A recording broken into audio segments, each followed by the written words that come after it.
Chicago, Illinois is called the Windy City, but today it's also wet and cool.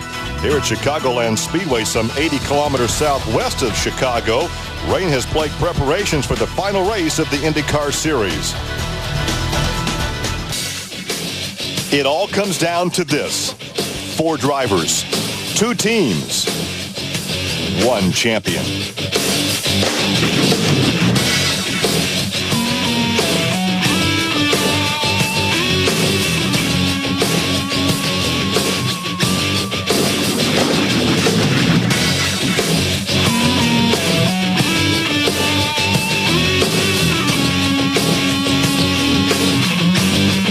At times, it's been a brutal season for veteran owner Roger Penske. And a once dominant Target Chip Ganassi team has not won a championship since 2003.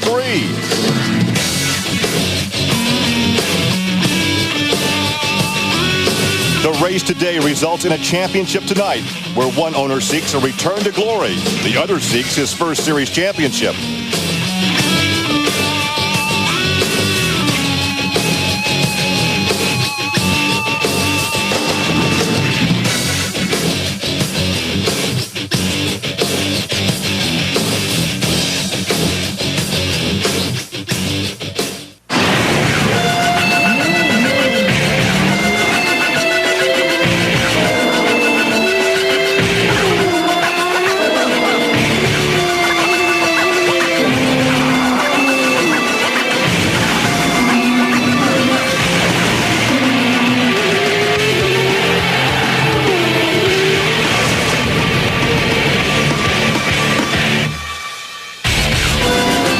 After 13 races, 2,310 laps of competition, the championship is a virtual deadlock. Only 1 point separates the Penske drivers.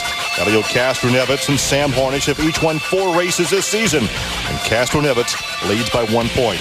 Today, it's the Chicagoland 300, the final race of the 2006 IndyCar Series. Hi, everybody. I'm Gary Lee alongside Larry Rice, and we have to mention, of course, the other 2 guys back in 3rd and 4th, the point standings, Dan Wheldon and, of course, Scott Dixon, with an outside chance at this championship. They do have a chance, but they're going to have to really have a win. Either one of them have to win, and both of the Penske cars have to have some bad luck. Well, only 1 point between 1st and 2nd, only 21 points between 1st and 4th. And, of course, Elio has won 4 times this season and leads by a point.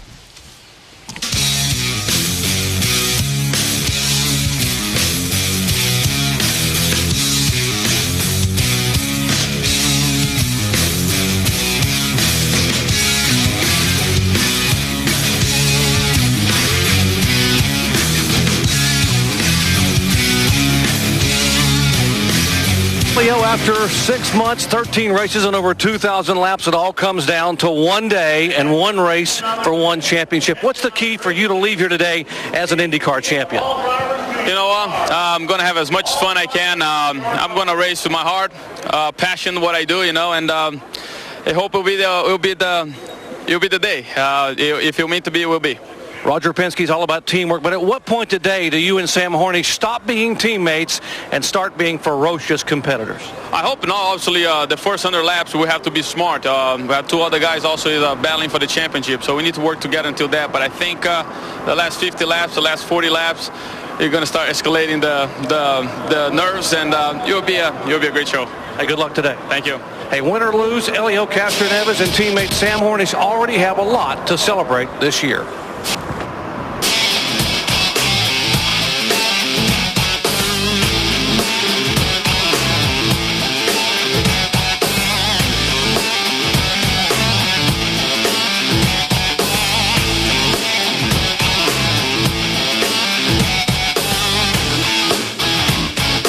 Sam Hornish Jr., that Indy 500 win was the missing piece in the puzzle, but I wonder, Sam, a 3rd championship, where would that rank? Maybe we start a new puzzle. I don't know.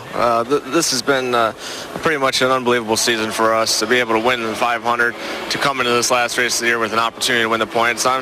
I can't really put into words right now what it would mean to win the championship. I'm out here with a bunch of great competitors, and especially today against 3 guys that are going to be extremely tough on this mile-and-a-half oval. Haven't ever seen 4-wide racing, but maybe that'll happen here before the end of the day. These guys are all being pretty aggressive, and hopefully I'll make the right decisions to bring Marvel Team Penske a championship. Good luck to you, Sam, but I want to know, when the fact that you're chasing people for a championship, it's one thing. When you're chasing your teammate, it's another. How does that dynamic come into play today?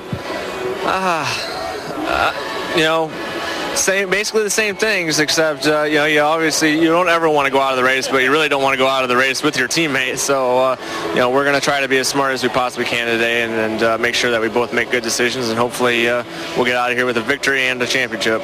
That's Marlboro Team Penske 1 and 2, but there are 2 other red cars in the chase for the championship, led by the defending national champion.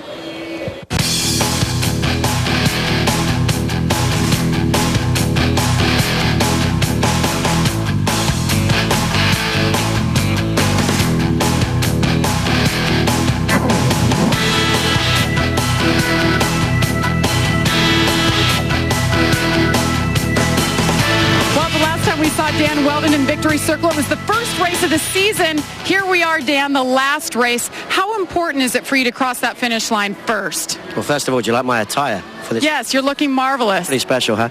It's obviously very important for me to win this race if I need any chance of winning the championship. And, that's what I'm going to have to do. There's been a few races we've just had that I've had to be careful to keep myself in the championship chase, but I'm not going to be doing that this time. It's all out.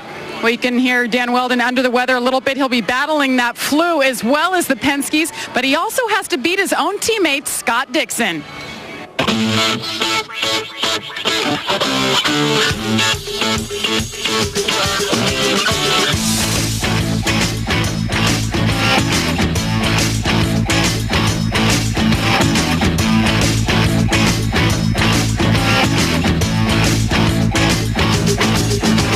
Well, Scott Dixon, of the 4 horses in this race today, you have the farthest to go. You're 21 points back. What kind of risk are you willing to take today to win it all? No, I think, it's not so much risk. It's just we've got to be aggressive. We've got to try and lead laps. We've got to stay near the front. Both of the 2 target cars, we're 19 and 21 points out. So we've got to push as hard as we can without crashing, obviously, and try and take the win from the Penske's and hopefully get the bonus points, and maybe we come away with it. Hey, good luck to you. Thanks. Well, of course, 50 points up for grabs today. And the key, though, really, I think, Larry, is the 3 bonus points for leading the most laps. They've got to be aggressive. It very well could be, especially for the Penske drivers. Here you can see 50 points to the winner, 40 points to second place, but those 3 points could be extremely important. And you take a look at what they have to do. Obviously, for Wheldon and Dixon, they have to win the race. But the bottom line is this is a flat-out racetrack. You punch the button when the green flag drops, and you stay flat-footed all the way and don't make any mistakes in the pit area. Yeah, the other 2 guys only have to finish in the top 3, but they both said exactly the same thing. And I can hear Rick Mears sitting in that garage saying this: be smart today. You have to finish the race in order to win the championship. Well, we've seen before the Penske cars have actually crashed into each other this season, and the captain doesn't like that. So, again, you have to drive smart. No one ever drove smarter than Rick Mears. No, that's exactly right. So they'll have to be around at the end. That's the main thing. Well, so far, 13 races this season. We've had 6 different winners, and, of course, the youngest winner ever in this form of competition was just 2 weeks ago at Infineon with Marco Andretti. The IndyCar season is green. At the stripe, it is Wheldon. It's time for the 90th running of the Indianapolis. Hornish stole the car. At the stripe, Hornish wins. You see the sparks. That's just how quick the lap. Elio Castroneves takes the win. I have never seen Elio Castroneves this frustrated. Hey, boys, that's for you guys. Major problems with Scott Dixon. We got to try to go on the win. Yeah. The 19-year-old is going to win. Andretti headed to victory lane. Well, as they say, Larry, that was yesterday. This is today as the cloud cover hangs low over this 2.4 mile kilometer racetrack. The track is dry. Another factor, though, could be the weather. Will this race go 200 laps? Will it go 100 laps? It's going to be the wild card, and you can bet that once they get to that 100-lap mark, everybody's going to be watching the radar, knowing how hard they have to push. Only moments now away from the command to start the engines. 200 laps as you ride down the Chicago River in the heart of the business district of downtown Chicago. Live coverage from Chicago, the Sears Tower, the tallest building in the U.S. As you ride down the Chicago River, it was just beautiful here yesterday. Mild temperatures and sunny, but of course the weather system came in overnight and gave us rain this morning, but now the track is dry and we anticipate an on-time start. As far as keys to the championship, you can strategize all you want, Larry, but it boils down to this. Yeah, it's very simple. You have to be smart, you have to be fast, and you have to be safe. You have to finish the race, but you've got to run fast on every lap and be near the front the whole race, and you have to be smart to do that. And look at this. These guys go well. 42% of the races this season have been on this side of the racetrack, and look how well these guys have gone. Actually, a 4.4 average finish, the worst, and that was Dixon. But look at 2.4 for Wheldon, 2.6 for Castroneves, and Hornish for an average finish. And again, if you're going to win a championship, you have to be competitive on this size of racetrack. Exactly, and those guys have all four done well on this size racetrack. Wheldon, of course, Wheldon, of course, won last year. We started to say two-time champion Sam Hornish could go for his third championship this afternoon. But the first one ever for Roger Penske in the IRL. That's an amazing statistic as long as he's been around. All the 500 he's won. He's the winningest car owner in the open cockpit, open wheel competition, has never won an IRL championship. And Wheldon, of course, won this race last year. Adrian Fernandez, now a car owner, not competing here today. Jacques Lazier not competing, but look at Sam Hornish. 2002, 2003, and of course that 2002 was that win over Al Unser Jr. 24 ten-thousandths of a second, the closest finish ever in the Indy Racing League. We said before, Sam Hornish, when it comes to close finishes, he has this real knack for just barely edging out his competitors, and if it comes to that, he might have the edge on everybody. Only about 30 seconds we're told away from going to the public address system for the command to start the engines. The drivers are now in the cockpit, and the inertial starters are in the back of the engines just waiting for that command to get this 200-lap race underway to determine a winner and a championship. So now let's go down and join the public address system for the most famous words in motorsports, the command to start the engines. Ladies and gentlemen, start your engines. Jim Shea with the command to start the engines. Larry, we can tell you talk about close championships. As we indicated just 3 years ago, in 2003, Scott Dixon and Helio Castroneves were tied going into the last race of the season. Tony Kanaan was third in the points, and of course it was Dixon that won that championship. So today, Castroneves goes in with a one-point advantage. So we must think about how it's possible to lose a championship. Well, exactly. And those two teammates have got to be really on edge. I mean, I know that Roger Penske and Rick Mears have talked to them, told them they have to run smart. That was the words that they used. And, of course, that's the words that I'm sure both of those guys have told them. But when it comes down to the end, when it comes down to those last 50 laps or 30 laps, they are going to be going for it. Klein Tools number 27, A.J. Foyt IV in that car. As you perhaps well know by now, it was the concussion and head injury to... for Franchitti. He's out of the race. That was a Goodwood. So Foyt is in there, and he out-qualified all of his teammates. He did. He out-qualified the other members of the Andretti Green Bunch and has not been in the car for a year now. So Foyt will be starting back in the 6th row in the 11th starting position. But the cream does rise to the surface. The four guys battling for the championship starting in the first four positions. Sam Hornish, his fourth pole position of the year, just trailing his teammate by 1 point. There's Scott Dixon. He's fourth in the points now. He's a two-time winner so far this season. In the second row, the other two guys battling for the championship, Dan Wheldon, he won the opener at Homestead. Helio Castroneves, of course, with his 4 victories, now leads by 1 marker. One of those 4 will be the champion. We move now to the third row on the inside. The champion from back in '96, the co-champion with Buzz Calkins, Scott Sharp. Will start alongside Vito Mira. Vitor 6th we'll make that 5th in the point standings. His 60th start, still looking for his first victory. In the 4th row, Thomas Schechter. Until last race, he was the last rookie to win. And of course, that victory came in his rookie season at Michigan. And Koski Matsur will start outside the 4th row. In the 5th row, Buddy Rice will be looking for other employment next year. Probably his last race for Ray Hall Letterman. And the fastest rookie qualifier, Jeff Simmons, will be his teammate also starting outside that row. And there is A.J. Foyt IV. Now, he's not raced in a year in this type of competition. Out-qualifies his Andretti Green teammates. Eddie Carpenter starts outside the 6th row. Tony Kanaan starting 13th. Worst starting position of the season for Tony Kanaan. He was also 13th starting at Kansas. And there's Marco, fresh off his victory in the road course at Infineon 2 weeks ago outside row 7. In the 8th row on the inside, look at that. First time we saw them together was a couple of races back at Kentucky. They started side by side, Danica and Sarah. Danica's last race for Ray Hall Letterman. She moves on to Andretti Green next season.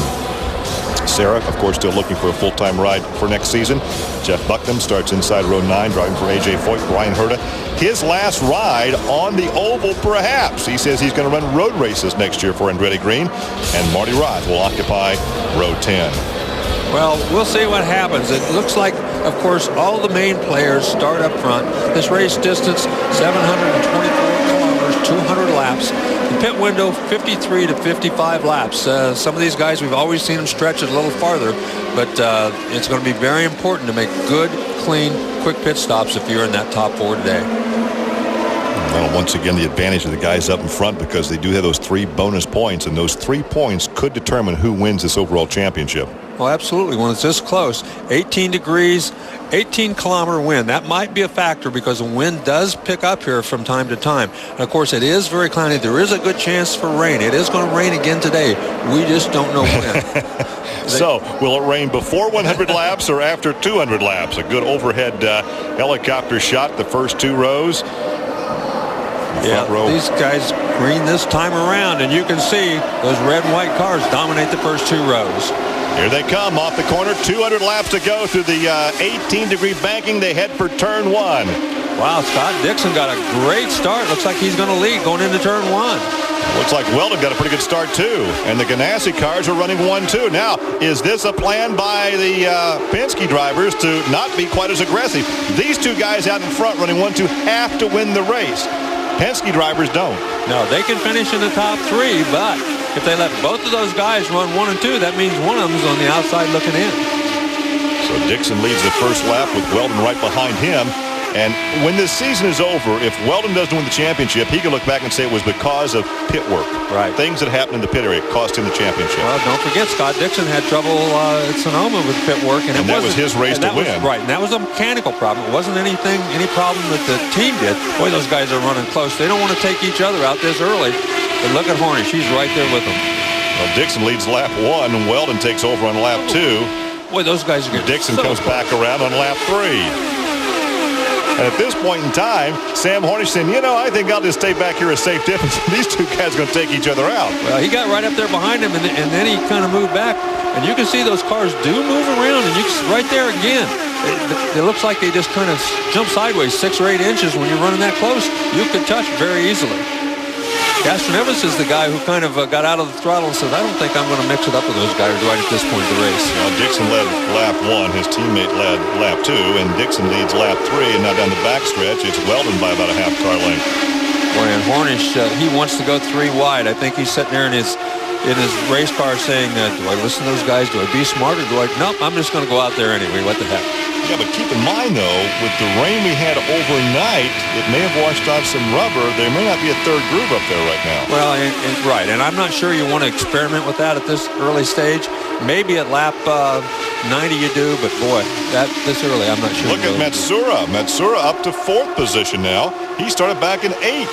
Well, and he's pretty much been confirmed as the driver for that car next year. Fernandez is pretty much already confirmed that he's going to run for him again. So he's not one of the drivers who's fighting for his job. There are other drivers out there, though, who are fighting for their jobs next year. And look at this. Scott Sharp is on the inside, and he might be one of those guys that is fighting for a job for next year. Well, there's some thought that he may leave the Fernandez team as he goes on the inside of his teammate. So we have teammates running 1 and 2 and 4 and 5 right now. Boy, these guys, this is the kind of racing we've grown accustomed to on these mile and a halves. We haven't seen it a lot this year. And look at that. So close going through that corner. And Weldon just doesn't even flinch. He just stays right there. But they need those 3 bonus points. Well, they do need to lead as many laps as they can. And that's one of the reasons those 2 guys are fighting so hard.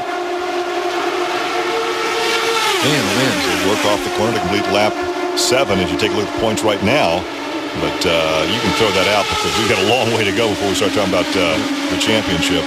Right, but look at that. If they finish like this, Weldon will only be 3 points out. So, Hornish has got to stand. And look at this. Look at Castro now. It's the first to make it 3 wide down the backstretch. He went clear down. He got close to being down below that thing. But now then we see Kanaan up there in the mix. So a huge battle up here for first place. And remember, the championship is only for these 4 guys. Everybody else wants to win this race. So who's going to be the spoiler? Well, anybody could be the spoiler. That's the real problem for the guys that are running up front. If Scott Sharp or Tony Kanaan get in there or Matsura, it could be a big problem for those guys. They have to win. Well, the Ganassi teammates have run side by side, and one or the other has led every lap. Now 9 laps of 200 complete. Dixon led the first lap. Weldon led the second lap. Dixon led laps 3 and 4. And since then, Weldon has had his nose out in front. And that's what I just mean, his nose only. Yeah, and look at this. The same thing. Every time they go down the straightaways, Weldon, that's the thing that Sam Hornish has learned over the years. You might lose, but you get a little bit of a slingshot off of the corners. And the only place that's important is right at that line. If you're in front going across that start-finish line. And that's the only place right now Weldon's leading. Exactly. Every place else he's falling back. But he gets that little slingshot. He keeps the RPMs up a little more coming off the corner, and he runs faster down the straightaway. There he is down the back straightaway. Again, in front in the straightaway, behind in the corners. Well, in this kind of racing, the only place that counts is to be a front in the straightaway. Let's see if he gets that nose out in front. He does again. And he stays out in front. Dixon is second, Hornish third, Matsura is fourth, Kanaan is fifth. Then Sharp has dropped back to sixth. Seventh is Castro-Neves, so he drops from the second row back to 7th position. And we have a yellow on the racetrack. Well, I think, I think everybody, we're being told a couple of cars made some contact on the racetrack, and so they thought there was Thomas Schechter in the 2 car, and the 4 car of Vito Mira actually made some contact, but both continue on. Well, they were still on the racetrack. I think when they made the contact, it appeared that there might be some problems. So they threw the yellow right away. And we'll take a look and see how much contact they made. Well, there was 3 on the high side. There were 3 wide. Thomas 4 Schechter wide. Just moved up, and there was big time contact. I can see why the guy on the yellow button hit it. He thought sure there was going to be a huge crash there, as you can see Schechter had no idea he was out there. He moved up the racetrack, and bam, those guys did a terrific job, both of them, not to be in the wall right there. Was that a terrific job of driving or just luck? Well, a lot of them. You can see one of the mirrors came off. The wheel got up in there so far, that was a mirror off of one of those race cars that was laying on the racetrack. So our first yellow of the afternoon, we had 3 yellows in 03. The fewest yellow periods, we had 6 in 2004. Wow. Well, that just shows you how intense the competition is out there. I mean, those guys are running 3, maybe even 4 abreast back there in the back. They're trying to move towards the front, and, contact was made. Wow. Well, there's only 13 laps in, but the pits are open. This will be an interesting strategy. You're probably going to see... Well, you're going to see some come in. Looks like all the guys are not going to take a chance. They're going to come in when they get a chance, especially the guys up front. And you're going to see some of the people in the back who are going to stay out there and try to get off sequence and somehow... Get some track position. Well, get some track position and maybe make it to the halfway, not knowing the weather. We don't know what's going to happen there. Once again, under yellow, Weldon leads Dixon. Hornish is third. Matsura is fourth. Then Kanaan, Castro-Neves as they all peel off and head for pit lane. Sharp is now 7th. 8th is Marco Andretti. 9th is Vito Mira. 10th is Thomas Schechter. Ed Carpenter is 11th. Come around, Ricky. Buddy Rice is 12th. Keep coming. Come around, Ricky. Keep coming. 5, 4, 3, 2, 1. Focus on Dave. Okay, we're listening to Dixon. Clear. Weldon, I'm sorry. Just a spot of fuel. Well, that was interesting. Everybody just took fuel that time, quickly in and out. The tires were laid out. They opted not to take the tires. They take fuel only. Well, that's an interesting call. I wonder how many of them knew what the other guys were doing, or if they all thought they were going to get the huge advantage right there. They all had the same strategy. I'll come in and make it look like I'm taking a full pit stop and only take on fuel, but they all did the very same thing. Live coverage from Chicagoland Speedway. A.J. Foyt the fourth for Andretti Green is leading this thing. Did not make a pit stop as everybody else did. However, the real story is the penalty assessed to, there's Vito Merida coming at the end of this yellow to top off the fuel. Some pit strategy there. But the real story was the fact that Elio Castroneves had at the back of the field for being too fast entering the pits under that yellow. Yeah, that's really a huge break, or bad break for him, a huge mistake for him to be way back there now and have to work his way back up through the field. We'll see how fast they gobble up Mr. Foyt. AJ, of course, in that car for Franchitti, who suffered a concussion at the Goodwood Festival last weekend in England. He crashed a vintage Jaguar. He is here to support his teammates, but obviously was not cleared to compete. Right away, they start to work their way by, and that'll put Wheldon back up in front. And look at this. Look at Kanaan clear on the outside, trying to make it 3 wide out there. And he does. Thinks better of it. And there's Castroneves from the back of the pack as he starts to make his way toward the front. Going to the number 20 of Ed Carpenter. So he moves up to 13th position. He's already made his way around about 3 or 4 drivers on his way to the front. But boy, it just makes it that much harder and puts that much more pressure on you when you have a mistake like that and you have to go to the back and work that hard. Well, Wheldon, his teammate Dixon, both in must-win situations here if they're to take the championship. Keep in mind that Dixon won that race 2 weeks ago at Infineon. He'd be about 3 points out of the lead coming into this race, but that pit stop took him out of contention for the win. Dan Wheldon, who won the championship last year, switched teams, won the opening race at Homestead, and appeared to be well on his way of defending his title. Had lots of problems in the pit area this season. It really cost him perhaps the shot at the championship. Castroneves continues to make his way through traffic right there in front of Ed Carpenter. He's got a long way to go. And the next car to pass will be Thomas Schechter. Danica Patrick is up in 11th position right now. Her teammate Buddy Rice in 10th. And the third teammate of that organization, Ray Hall Letterman, is in 9th. So the 3 teammates, Simmons, Rice, and Patrick, 9th, 10th, 11th on the racetrack. And up in front, it's the Target Chip Ganassi teammates of Dan Wheldon and Scott Dixon running 1 and 2. And you talked earlier about how important those 3 points might be to lead the most laps. Remember that graphic we saw a little earlier? Wheldon was 3 points out of the lead as it stood. Those 3 points would tie him right now. Well, there's Castroneves back in 13th position. And he has a ways to go to catch up with the next group of cars. He's kind of pulling Eddie Carpenter along with him. Meanwhile, back up front, the other 3 guys are hanging right in there. Hornish and Wheldon would be tied at this point. Dixon would be 15 points back. So that's a huge, huge gain for Dan Wheldon right now. Well, Wheldon, of course, has won 15 bonus points by leading the most laps in 5 different races. And that's part of the frustration for Dan and the crew. He's led the most laps in 5 different races, but he's only won 1. Yeah, that's exactly right. You can Hornish back there wants so badly to get up there and mix it up, but at the same time, he's trying to be a little bit conservative, a little bit careful. He hasn't taken any of the chances that he's so famous for right now. But I think as this race goes a little early along, in the race for those chances. And I think that's exactly what he's thinking. You know, you have to go back to the old saying: you have to finish first, and that's what he's thinking about. Now for Wheldon, the only way he can finish first is to win the race and lead the most laps, and hope they have some trouble, and he's going for it. Well, right now he has led the most laps. So it's Wheldon and his teammate Dixon 1, 2. Hornish is 3rd. Kanaan is 4th. Sharp now back up to 5th position. Koski Matsura is 6th, and Marco Andretti is 7th. Once again, Marco on these ovals, never qualifying that strongly. But once they put some downforce in that car and he goes racing, he's competitive. Yeah, Marco Andretti's moved up to 7th, so he's moved up slowly but steadily. About to take 6th from Matsura. And he's not very happy right there, as he thought Matsura might have cut him off a little bit. And you could see downshifted. He had to lift, and look how much ground he lost, and is still losing just because he had to lift that very, very slight amount going through that little dog leg up there on the front straightaway.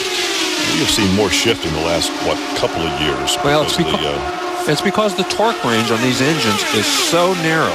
They're only really good in about a 600 RPM range. So if you lose that 600 RPMs, if you get down to about 9,800 RPMs, then you've got to shift in order to get that car back up to where it's really, really the fastest. That's exactly what I was going to say, but you're the expert commentator, so I yielded to you. Well, and that's why, the shift. You're running, 2 or 3 top gears anyway on these cars? Yeah, they run 2 top gears, and on occasion I've seen guys run 3, not very often.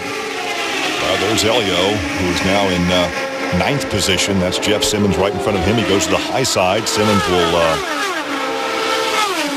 top rookie qualifier so far this season, but of course the Bombardier Rookie of the Year $50,000 award has already been clinched by young Marco.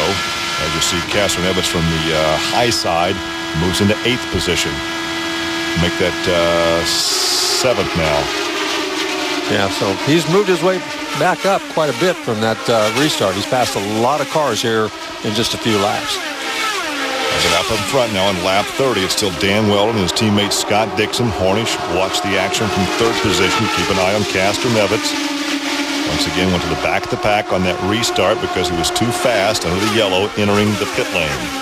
Well, the Castroneves can be very emotional. We've mostly seen him very calm, cool, and collected, with always a smile on his face. But boy, when he gets emotional, he gets really emotional. I'm sure he was mad at himself a lot after that pit stop and after being told he had to go to the back. Was he speaking English or Portuguese? Probably Portuguese most of the time. Broken English and Portuguese inside the helmet. Well, you watch them run now single file. They had been running side by side before that yellow. And Sam has a bird's eye view of what's transpiring in front of him. Sam does not have to get those 3 bonus points to lead the most laps. These guys do, and he has to be conservative right now. This is probably the most conservative we've seen Sam run when he's this close to the front. Well, that's right, and of course he's got the 2 Ganassi guys up there, and right now Dixon is quite content to kind of run interference. Whenever Hornish got up there and kind of made a run, he moved out car width out so that Hornish would have to go real wide to go around him, and Hornish just didn't want to do that. Well, of course, these 3 have pulled away to a 3.5-second advantage over Scott Sharp, who rides in 4th position. Tony Kanaan now is 5th. Matsura is 6th. 7th is Marco, and 8th is Elio. And those guys have fallen back quite a ways. And there's Chip Ganassi, of course, the owner of the 2 leading cars right now. And he's a guy that's intensely competitive. He wants to beat Roger Penske so bad he can taste it. And today would be sweet revenge if he could do that.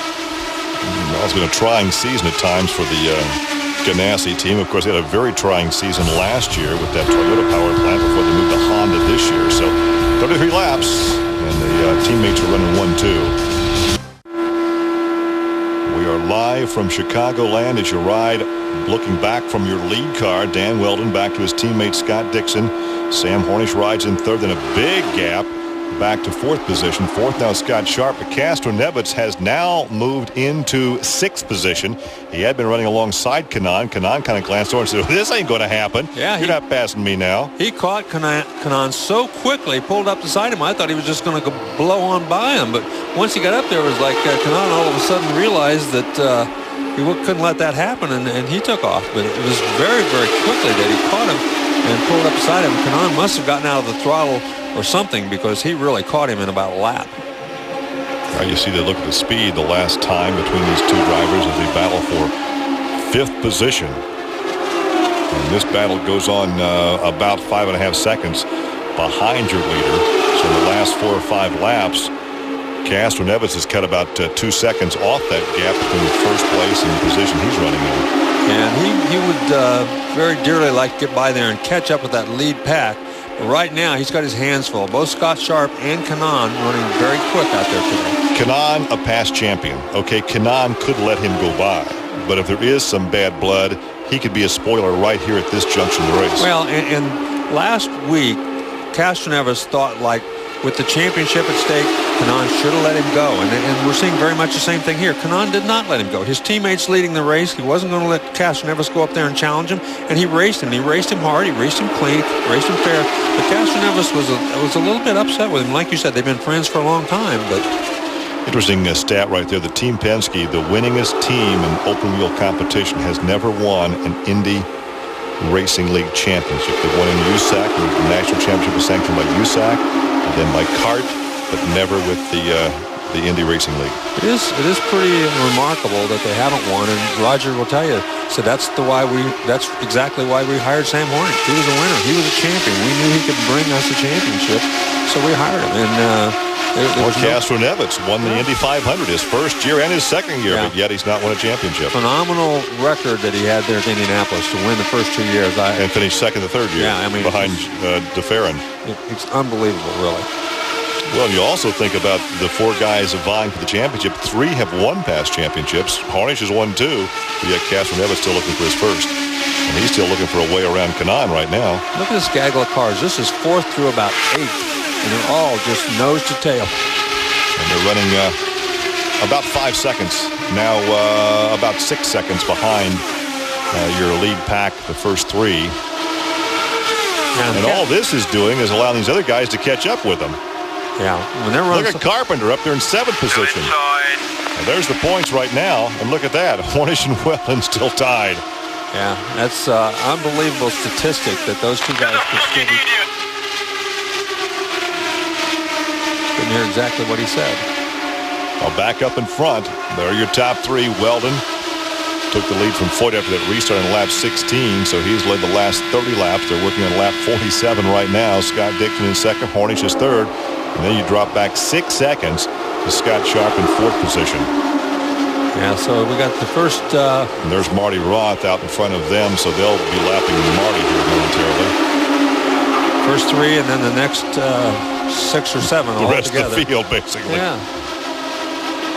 And it's amazing that those 3 guys, I mean, we've seen it pretty much all year long, but we also talked about Castro Nevitz having a little more trouble in traffic than Hornish has had. And again, we're seeing that. He got around a lot of the slower cars real quick. I mean, he caught these guys that are running pretty fast. He's had a lot of trouble with Kanaan. Well, Ganassi team members have led 32.7% of the race laps this season coming in.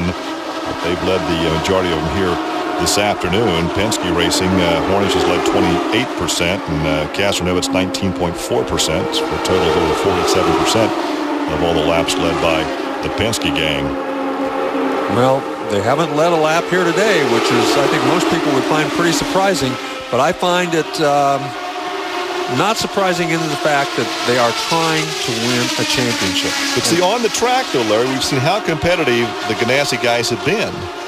Where Wheldon has lost the championship, he does not win this thing. He lost it in the pit lane. Yeah, there's no doubt about it that he's had at least 2 races that he should have won, which would be 20 points, which would virtually put him in a tie if he hadn't had trouble in the pit area. Well, the one race he wasn't close enough to the inside wall, and the hose wouldn't reach the car. And that was his mistake. The other 2 were problems with it.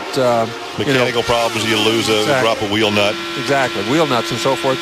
And actually Dixon last race, that wasn't his fault or the crew's fault. I mean, when you have a jack that fails, it was 3 of the 4 went up. The left front didn't go up far enough, and so it took him an extra 6 or 8 seconds, and it cost him the race. But so often, Larry, we watch Chip Ganassi. So often we talk about how vital the pit stops are, and you can win or lose a race in the pit area. And I don't think we really comprehend just how many things can go wrong. We see these guys come in, they make a 15-second pit stop, they change tires, top off the fuel, and they're gone. And it just looks like we expect it time and time again. So many little elements can go wrong. Exactly. And those guys, I mean, when they call this a team sport, those guys are teammates. Because if any one of them mess up, it can cost them the race. And as we talk about that, look at Castro Nevitz. He just won't give up on that outside. We've seen it happen time after time after time. You run like that, you can get a little bit in front down the straightaways, and then you fall behind in the corners. You think he may have something to say to Kanaan when this race is over? I don't know. I mean, this is exactly what we saw at Sonoma, and he was not happy there, so it could be. They've been longtime friends, but when it comes to championships and winning races. Well, see, in running side by side, your top 3 are running nose to tail. They are pulling away. What had been a 5-second gap between first back to this battle is now over 8 seconds. Yeah. And those guys all, they're just hoping that sometime during the race will be yellow and they can catch back up. That's what they're counting on. And look at this. This is the same battle you're watching from onboard Marco as Marco goes by the inside of Ed Carpenter, and that's for position. So Marco goes to 7th, and you're watching that battle. Looks like Kanaan is Castroneves. It looked like Castroneves had the pass made, but not so. Castroneves, it looked like he tried to intimidate him a little bit. Looked like he was around far enough. He tried to pull down. He wasn't up far enough. You're not going to intimidate Kanaan. Tried to, a little bit of gamesmanship going on there. That's pretty close gamemanship at this kind of speed. Here comes Carpenter around the high side to regain that position from Andretti. Oh, right there. He finally did. He got around far enough that he pulled down. And look at the front end. It took off on Kanaan. He's going to lose another spot. Yeah, here comes Carpenter for another position as you watch from high above Chicagoland Speedway with 55 of 200 laps now complete. Top 3 still running nose to tail as Marco Andretti, an unscheduled pit stop, but there may have been a tire problem because we saw that car wash out and almost created a big crash. 9.4 in the pit stop. Now this could be a lucky break. He's off sequence. Sometimes this will play in your on your behalf. Sometimes it doesn't. That's the reason he won the race. He made his fuel mileage last while everybody else was in the pits. Let's take a look exactly what happened. He's right behind Tony Kanaan going down into turn number 3. And he just shifted. All of a sudden it took off way up the racetrack. And that was Eddie Carpenter on the high side. Carpenter who got around him. Simmons went by on the inside, and you can see right there, something's just not right. Too many cars going around. He knew that something was wrong. You got to believe it must have been a tire because they came in, changed tires, and sent him back out. Well, the youngster did a nice job of keeping that thing out of trouble. Well, he sure did, because that thing, it just took off up the racetrack. It went 2 car widths up the racetrack. How Eddie Carpenter missed him, I don't know, because he was clear up in the gray. Didn't seem to get any of the marbles on his tires and collect the fence, though. Just kept on going. Now Marco drops back to 18th position now. Yeah, and that's, he lost a lap doing that, and that was a tough break. Well, we could have the leader in the pit, and he's peeling off. Indeed he is. That will give the lead back to his teammate Dixon. So Wheldon led for a lot of laps from lap 16 through 64. So right now he has those 3 bonus points, and that's exactly what he needs. Okay, Dan. Take a deep breath here. Nice and easy. Come in. You're going to come around Mira. Peel it off ahead of you. Come around Mira. Here we go. 5, 4, 3, 2, 1. Reset He your pulls fuel. in. He's close enough. Focus on Dave. Dave is the right front tire changer. Well, that's nearly perfect. He was very slow in the pits that time. He looked very slow in the pits, making absolutely certain he didn't overshoot the pits. Yeah, because that's at least a drive-through penalty on speed in the pit lane. Yep. He was being very, very careful. We've had 1 yellow. Sam Hornish also heads for the pit lane, so that leaves Dixon as our only lead car to yet make that pit stop. Had the 1 yellow back on lap 12 when there was contact between the 4 car and the 2 car between Schechter and Mira, but no accident, and the race continued. None of these guys are pushing the envelope. They're all pitting at the first part of their pit window. They don't want to stay out there and take a chance on running out of fuel. And so Sam is away in 10.2 seconds. So we await the pit stop of Dixon, and Dixon is headed for the pit lane. Yeah, that's a fairly slow pit stop. As instructions, you hear the radio communication for Dixon. Concentrate on Rick. Okay, you're clear. That was a good pit stop. Everything according to schedule, so when everything gets shaken out here, we'll see who had the best pit stops in and out. But it appeared that Hornish lost a little bit of time that time in the pit exchange. All back on board with Wheldon, who right now has those 3 bonus points. Low when he was flying by his teammate. Yep, Dixon trying to get back up to speed. And so we'll see how this shakes through. As a number of the drivers are actually off sequence. Obviously, Foyt's off sequence, as is Marco Andretti. Well, Hornish shouldn't have too bad a pit stop. He's still right behind Wheldon, so that's exactly where he wanted to be. And Dixon came out in 3rd. So all of those guys good pit stops, and right back pretty much where they were before. Castroneves didn't gain any ground. I mean, he was already 10 seconds or so behind. He came out, he's 11 seconds behind now. Well, he's in 4th position, though. Yeah, in 4th, but still. So yellow would bunch them up. He'd be right back with the lead pack. And that's, that's what he's going to have to count on. Hornish was really the big winner in that exchange because he did gain 1 spot, and that's what he was hoping for.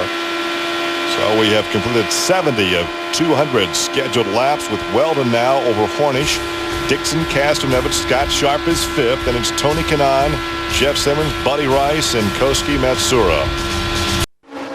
We're back with all the live action from the 14th and final race of the season from Chicagoland Speedway. Gary Lee, Larry Rice. And it all comes down to this event with only 1 point separating the first 2 in the point standings coming in. But right now, it has been all Team Ganassi, as those guys have led virtually all the laps here this afternoon. And right now, Wheldon is leading Penske driver Hornish. And Hornish goes to the high side again, looking for that higher groove, but yet not willing to push it. Well, I think he's just testing a little bit right now. He's just running out there to see what he might have to do later in the race. Right now, though, if he finishes in second, he's going to win the championship, and he has to be thinking about that too. And I'm sure when it gets closer to the end, if he starts taking a little too many chances, they'll remind him of that. You don't have to win this race to win the championship. If he was to finish exactly like this, he would still win the championship. And Penske at this point would rather have the championship than the win. He'd like to have both of them if possible without taking the special risk. He wants the championship. And quite honestly, Sam Hornish would love to give him his first championship. He would that would really kind of seal his deal here. But look at Scott Dixon. Scott Dixon has been the fastest car on the racetrack the last 3 or 4 laps, and he's reeled these guys in pretty quick. Well, keep in mind when you talk about Hornish wanting to give the boss, the captain, the championship, Hornish and all the line of great drivers that Penske's had, he was the first driver to win a race for Roger Penske in his debut event. That's pretty amazing because he's had some terrific drivers over the years. Right now, though, Scott Dixon could be the spoiler in this whole thing, and he knows that. He's going to try to get up there. He's got really nothing to lose by getting in there and mixing it up with Sam Hornish. So we'll see what they want to do. They're 78 laps into this race. So, we'll see how badly he wants to get up there and move into that second spot, because it looks like they're coming up with some more lap traffic. And I can believe there are no team orders when it comes to the Chartered Ganassi team. No, those guys. Right now it's lead as many laps as you can and win the race. Right. And, of course, with the laps that Wheldon has led, Dixon probably knows that his teammate has the best shot right now to win that championship.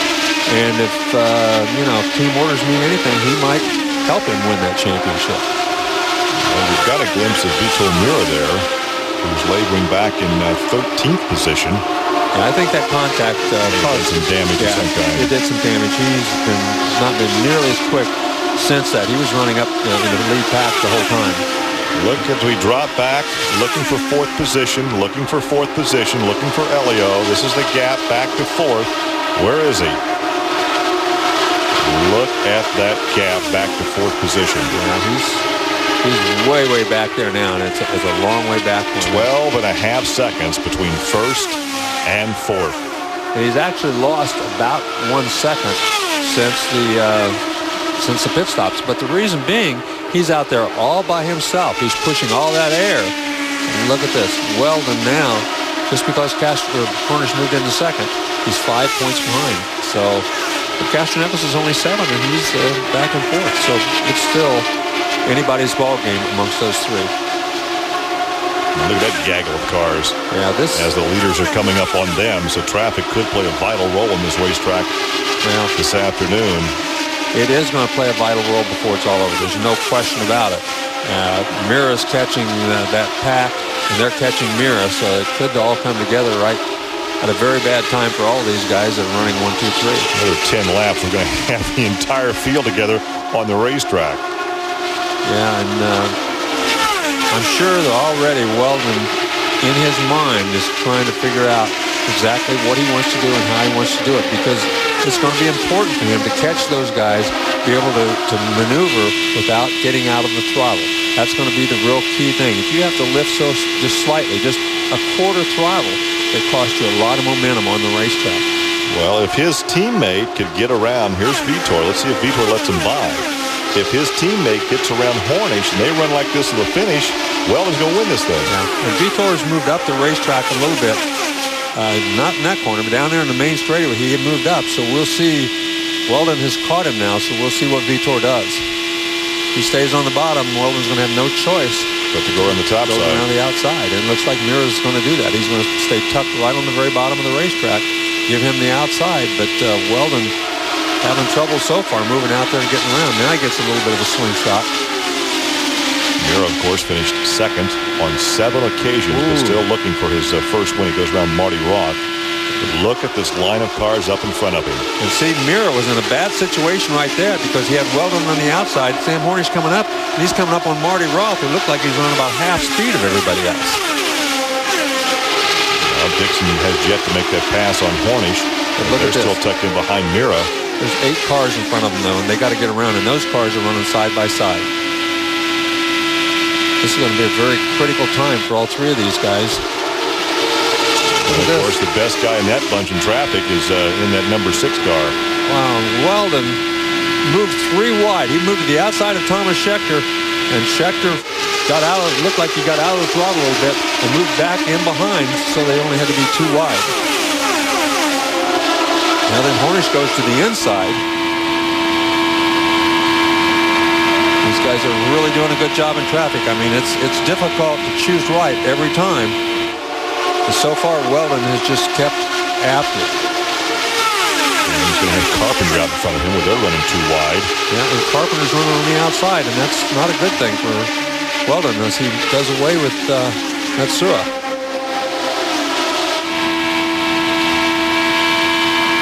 Remember, these guys are racing each other while those guys are racing for the lead. Working on lap 90 of the scheduled 200. So we're only about 10 laps away from this thing being a completed race should the rain return. Here comes Dixon, who seems to be having a little more trouble getting through there. He caught him at a worse time than everybody else. They're now really side by side, and Dixon is caught back there with no place to go. What a tough break for him. Yeah, you saw Hornish pull up on the rear wing of Weldon. Yeah, and you can see Dixon's just stuck. He's in behind Mira. Mira got back around him on the outside because he got stuck on the inside. Now Mira's going to stay on the high side. He can duck to the inside, but still he has a track block in front of him. There's Danica. We're riding along with Danica Patrick right now. As Matsura went around her, she's back in the 11th position. And again, she is in her last ride for Rahal Letterman. She'll move over to the Andretti Green stable next season. We wonder if this is an audition by A.J. Foyt IV. There had been some speculation that, as Herta has said, he's not going to return to oval track racing next year. Some speculation that Frank Keedy might say the same thing. But in fact, Frank Keedy's dad, after his injury last week, said he's going to retire. But that may have been wishful thinking on the part of a father wanting his son to retire, because so far Frank Keedy has made no indication this week that he was thinking in those terms. Lap 97. Weldon continues to lead Hornish. Dixon is 3rd. And right now, a distant 4th is Castro Nevitz. And he's been trying to move up, but he just is not as quick as those guys right now. I'm sure he'd be real happy when the next pit stop rolls around so he can go in and make a couple of slight changes. Castro Nevitz has lost ground. He's now 14 seconds behind. That's what I mean. He would very much like to see that next pit stop roll around so he can make some changes to that car so he can catch up with those guys. Even a yellow that would slow the field, he'd have a lot of lap cars between 3rd place and 4th place. Right, because he's not out of this championship yet. He still is very, very close to those first 2 guys. But he doesn't have a chance if he's half a lap behind him. Well, he is the only guy in the 4 vying for the championship that has yet to win an IRL championship. Of course, Weldon's the defending champion. 3 years ago it was Scott Dixon. And, of course, the guy running in second, Sam Hornish, has won 2. And there's Dixon. So he's closing back in after that rub with traffic. Well, it's taken him a while. It hasn't been very much. He's just been running a few ticks faster, but he is catching. But before they got to the traffic, he was the fastest of the three. Absolutely. And if you look at the lap times, he's still the fastest of the three. He's running faster than either one of those guys in front of him by about 8, by quite a bit, really. I mean, he's running quicker than either one of them, so he's going to catch him. The trouble is, once you catch him, it's kind of like the dog chasing the car. What do you do with him, right? It's one thing to catch him, but how you get by. All right. Right now, we have completed half the race. 101 laps. The race would be deemed official if the rains come back, but Brian Barnhart would like to see this thing go to 200 laps if all possible. Well, and I think everybody would like to see it go to 200 laps. I mean, it's only fair to the competitors to let them run to the end. But, anything can happen. But every one of those crews has the radar up, I can guarantee you. And they're watching in case anything pops up. And they want to see how long, if it does pop up, how long it'll be before it gets here to the speedway. Well, right now, Wheldon has led all but 10 laps. So he has led 92 of the 102. And in 9 more laps, nobody's going to take those 3 points away from him. No, and I think we can pretty much bet that at this point, he's going to get those 3 additional points. You see some more traffic out in front of your leader. So in a few more laps, he'll have more traffic to negotiate. Well, and here's A.J. Foyt. Now remember, he was off sequence anyway. Yeah. He did not come in on that yellow back on lap 12, and he actually led a lap. And then on that restart, they all went blowing by him. You can see he got a little bit squirrely there trying to get out of the pits. A little tire spin. They all do that, but it seemed like got a little wiggly once he got going. He was talking he was going to move to a stock car racing career, and that was kind of short-lived. He's not been in IndyCar for over a year when he got the call to come and substitute for Franchitti. Yeah, Dixon tried to get to the inside. He tried to go on the inside now. Yep. No room. Sam moves down a little bit to block him. Yeah, now then Hornish, he's really got 2 problems. He can't really be aggressive to try to get around Wheldon, because if he does and lose a second spot, then his championship is even in more jeopardy. So, yeah, he's kind of in a tough position right now, whether it's more important to win the race or more important just to hang on to second. Would you rather be in Dixon's cockpit right now or Hornish's cockpit? Well, from the pressure standpoint, Dixon doesn't have near the pressure. The pressure is really on Sam Hornish when it comes to what he should do. Of course, this guy's, in his entire career, has handled pressure like not very many people I've ever seen. You talk about how fast these guys are going. Right now, Scott Sharp is in 5th position. Kanaan is 6th.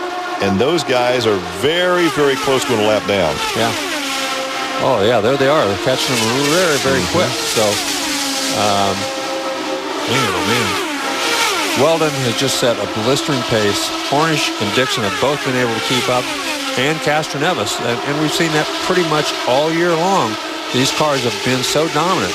We talked to Rick Mears a couple of races ago and said, why are you guys so fast? Why have you been so dominant? He said, we paid attention to all the little things last year, exactly what we had thought before. He said, we paid attention to all the little things because we were down on horsepower, and now that we have the horsepower, all those little things are paying off big dividends. Well, let's see what dividends get paid off in the next couple of laps, because these guys are going to be in heavy traffic. Well, Sam looked like he was going to go to the inside because Wheldon's stuck on the outside, not stuck out there. He's just out there, and looks like he's going to give up that lead. He thought he was going to get a run on those lap cars, but they were running side by side, and now then he's kind of stuck. We'll see what happens, because as long as those guys are running side by side, nobody's going to go around them, I don't think. So Hornish leads for the first time this afternoon. Well, Hornish thought better of it. Different leader. Well, he led that 1 lap. He got credited for 1 lap. But he jumped to the outside because Brian Herta, being the gentleman that he is, he got away from that outside position, moved down to the bottom to let those guys around. So now Wheldon has led all but 11 laps. And Kanaan's still on the outside, but he's staying out of the way. Yeah, he let him go this time. Well, he let the first 2 go. He pulled back down in front of Dixon. Well, he won that low groove through the corner. Yeah. Dixon wasn't right behind him. That was Sarah Fisher behind him. So Kanaan now is in 6th position. Sharp has also gone a lap down. So really, Ganassi and Penske. The top 4 on the lead lap. And they're just dominating. They're just dominating this field here today. I would say they're pounding this field. Yeah, and the big problem, I think, there's the points again. You can see Wheldon only, he's 5 points down. He's doing everything he can do. But they have not added in 3 bonus points right now, which he's going to have in a few laps, which is putting 2 points down. Well, he's doing everything he can do and has done everything he can do to win the championship. Now then, as we said at the beginning, you have to be a little lucky as well as good. Give him the 3 bonus points because they've just completed lap 113 and he has led 102. So the 3 bonus points to Dan Wheldon, the 6th race this season. 42% of the time this season, he led the most laps. Marco is in on lap 114. Marco's a lap off the pace. Yeah, he's a couple laps off the pace. He's a couple laps off now. He's been back up to speed and running pretty good after that problem.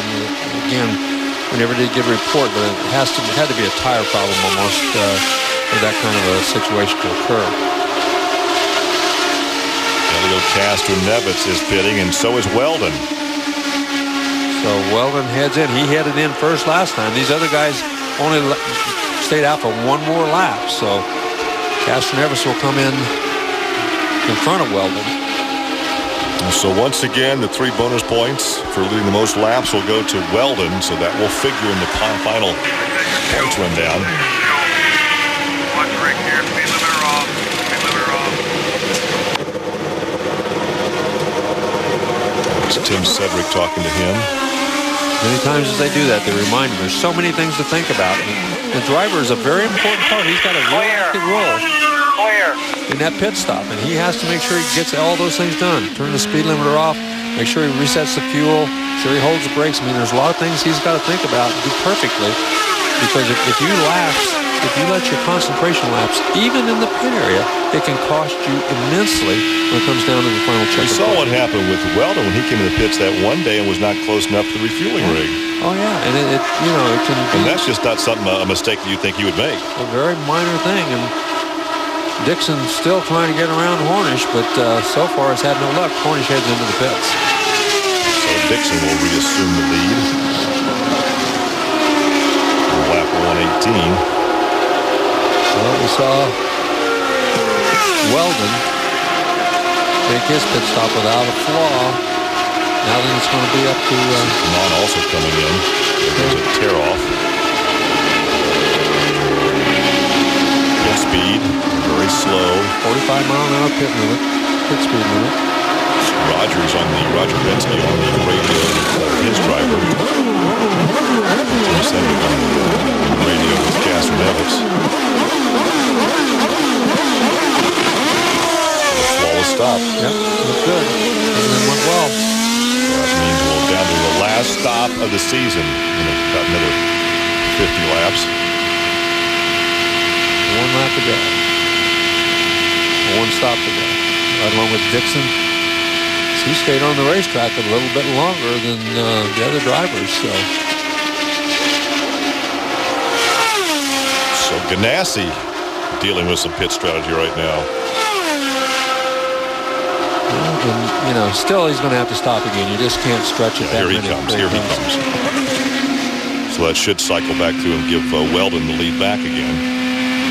Been a very safe race so far. Only 1 yellow flag. On pit lane. 55 car just got in box. Okay, you heard him say the 55 car. Matsura is in his pit box. He'll be on your left.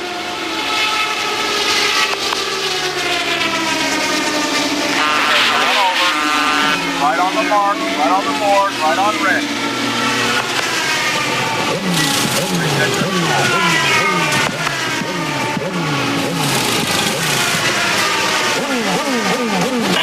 You're clear. Wow, I don't think he took on a full fuel load. He wasn't in there near as long after the car was down as some of those other guys. It'll be interesting to see. He might have short pitted on the fuel, just hoping, knowing he's got to make another pit stop anyway. We'll see what happens. Well, that was a call on the crew. pulled up behind those guys, so he didn't short pit by much. Not enough, anyway. So Wheldon back in front. Hornish right behind him, right where they were before the pit stop. And of course, only 4 drivers on the lead lap right now. Wow. It's amazing that you can go through all that, make perfect pit stops, and still come out, and those 2 guys are still nose to tail. Well, so we completed lap 122, and once again, where he's been all afternoon, Dan Wheldon leads Sam Hornish and Scott. You ride along on lap 129. Wheldon leading Hornish and his teammate Scott Dixon. Right along with Dixon, that's Foyt right in front of him. You can see how quickly he closes on him. That's one of the real things that's a real bother for these guys. You close so quickly on some of these cars, and you're not really sure exactly what they're going to do. Now, Foyt is... he was very cautious when he went by. And Foyt was... Obviously, his spotters were telling him to stay high, and they probably made some sort of they talked to the spotters up there, and he knew that. And so he went to the bottom because, if you miscalculate just ever so slightly, it can be a huge, huge problem. Well, Scott Dixon had been the fastest on the racetrack. Then they caught traffic, and he had more difficulty getting through the traffic. A big gap ensued. And then he closed the lap down. Then they made the pit stop. So once again, he's closing that gap down on Dan Wheldon and Hornish. Now back up in front, a car length between first and second. Well, Scott Dixon has, again, been the fastest guy on the racetrack the last 3 laps in a row. So, he's slowly but surely doing exactly as he did the last time, catching the 2 leaders. There's a look at AJ. AJ in for Dario Franchitti. And it was interesting that he out-qualified his AGR teammates yesterday with virtually no practice in that car. And he's done a very credible job. I mean, he's running in 14th position, but he's still in front of 2 of the 3. Tony Kanaan, who's running up near the front in 6th position, is the only one of the AGR cars that's in front of him. Monica Patrick, incidentally, back in 13th position. And Sarah Fisher back in 17th.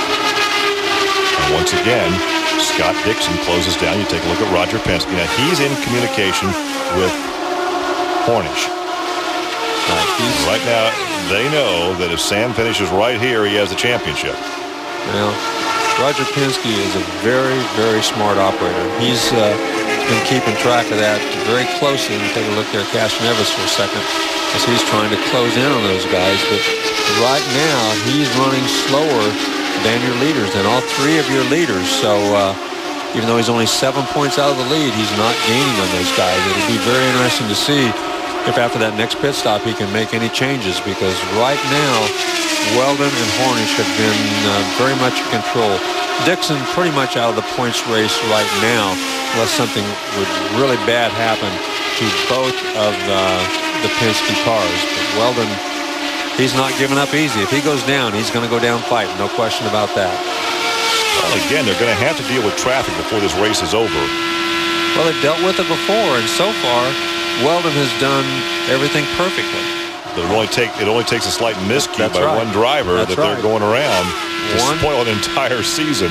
I'm sure the spotters are in control. A lot of the things that happen in a spotter stand up there, I've seen fist fights up there before where, they're yelling at each other and they're saying, hey, get him out of the way. We're going to go. We're coming up really quick. This is a championship. Make sure he stays high. Make sure he stays low. Those spotters are very, very important. Not only when a crash happens, but they're very important in situations like this where they're kind of lobbying for their guy as to what's going to happen when traffic comes up there. And so you can bet that the spotter for Wheldon's out there telling those guys that are in front of him, hey, make sure he stays lower, make sure he stays higher, make sure he stays someplace, because when we're coming up on him, we want to get around quickly. Another reason Penske would like to see a victory here today, that he and AGR are tied now for the most wins in the IndyCar series with 23 each. So he could break the tie with a win here. Scott Dixon has completed 99.7% of the laps this season. He's been extremely dependable. He's been extremely fast on all the road courses. I think next year when they go to more road courses, it's going to be an extreme advantage for him. It's going to be a huge disadvantage for Sam Hornish unless his learning curve can increase a little bit quicker. He's finished in the top 10 a couple of times, but that's his forte. No, it's not his forte, and he'll readily admit it. So it means that he's going to have to run better on the ovals, much better on the ovals, and give up a little on the road courses. Scott Dixon, on the other hand, even though he's very good on the ovals, he's extremely good on the road courses. Well, of course, he won on the road course. Dixon did it. Watkins Glen on a very cold, wet day in the rain, and he also won at Nashville, so he can win on every type of racetrack. But he was quick at Sonoma. He's been quick on virtually every road course. He was very quick at Sonoma. Yeah, that was his race to win at Sonoma. Exactly. Even though Marco did pull it off in the end, he had to have a little luck. But luck's a part of racing. You've got to have luck on your side. Well, Marco had a whole lot of luck that day with there's the speed of the line. But Marco had a lot of luck in regards to the fastest car having a pit problem, and then needing a yellow to conserve the fuel and having his teammates spin out. Yeah. You can see Dixon still just slightly quicker than the two leaders and catching them. We're waiting on Castanevis to come by to see exactly how quick he is. And there you can see. And he's off the pace a bit. Yeah, he's off the pace compared to the top three. Now, the thing is, if he were to catch a yellow and get behind those guys, then could he use the draft to keep up? That'd be a whole new ball game. But as it has been for the last, 40 laps, Dixon, when he's by himself, is the fastest car on the racetrack. Once again, 141 laps now complete, and look at that, top three, nose to tail. Well, Dixon, just slowly but surely chips away. When he catches them, it's a whole different deal. He's tried a couple of times to get under Hornish and tried to make him run on the outside to get that position away from him. So far, he hasn't been able to do it. And slower traffic coming up in front of him. What Scott Dixon has to do. Doesn't appear that that's going to be the case today, though. Well, he's the best shot for Ganassi right now is that guy leading that race. Well, tell you one thing, Scott Dixon has not given up. He's still in there thrashing and pushing and running hard. And he knows, I'm sure he's been told by his teammates that if he gets around Hornish, then it sure is a benefit to his teammates. So you're getting down to a point where you've only got about 50 laps to go. Well, it's not going to be his championship to win. Let's help the teammate win. And we've talked before, and you heard Sam Hornish and you heard Castanevis both say, all the gloves are off when it comes down to those last 50 laps. Every man for himself. Marty Roth about to be put another lap down. You see the open wheel championships. And he's stayed, Marty Roth, to his credit, even though he's not been very fast on the racetrack and he's several laps down. He stayed out of the way. Yeah, he has stayed low and been out of the way and been pretty easy for everybody to get around. You saw that statistic of the years that Penske won the Indy 500 and the open wheel championship, whatever sanctioning body it was, USAC or CART. And of course, Sam won at Indy back in May, so this could add one more year to that stat for Roger Penske. So 146 laps complete. Wheldon, Hornish, Dixon, and Castanevis on the lead lap. But right now, Castanevis some distance back in third position. The shootout right now is among the top three among Wheldon, Hornish, and Dixon. And once Dixon has caught these guys, it's made things a lot tougher. He's just kind of hanging in there in the same spot. Well, as you indicated, catching is one thing, passing is something else. So with 3 bonus points for leading the most laps, have already gone to Wheldon as he leads Sam Hornish and his teammate Scott Dixon. Under our second caution of the afternoon, this is for debris, but this will allow them to gather up behind the pace car. They'll open the pits and they'll make their final pit stop of the afternoon under the yellow. And this will make for a clean, open racetrack as the leaders come back out of the pits. Well, still, even though it is under yellow, you still have to get in and out cleanly. I mean, if you kill the engine or having a problem like we've seen before with some of these guys. Or speed, as Castroneves did. Yeah, there's all sorts of things that can go wrong. So you still got to have a good pit stop. You're just not going to lose quite as much ground on the racetrack as you would otherwise. You saw a piece of what appeared to be rubber on the racetrack that was picked up by a safety crew member. Only our second yellow of the afternoon. We only had 3 yellows in 2003. And you hear the admonishment about watching the speed on pit lane. We had 6 caution periods back in 2004, so only 2 this afternoon as your leaders. In fact, the entire field peels off to head to pit road. Well, let's take us a deep breath here as we get ready for the final pit stop of the afternoon, final pit stop of the season. Focus. Got to come around Ricky. Stop on the mark.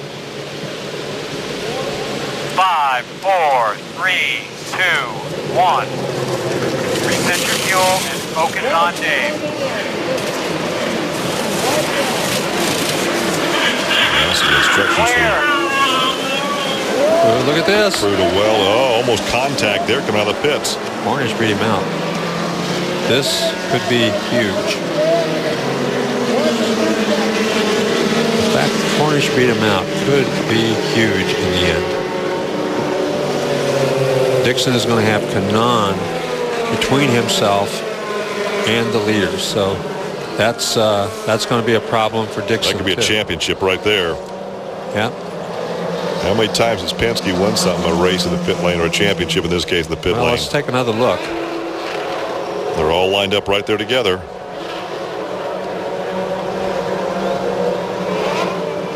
And there comes Castroneves. Boy, they didn't waste any time. They got him out as soon as the tires were on there, but you can see the crewman, he hit his fist as soon as he took off because he knew they hadn't gotten him out quick enough.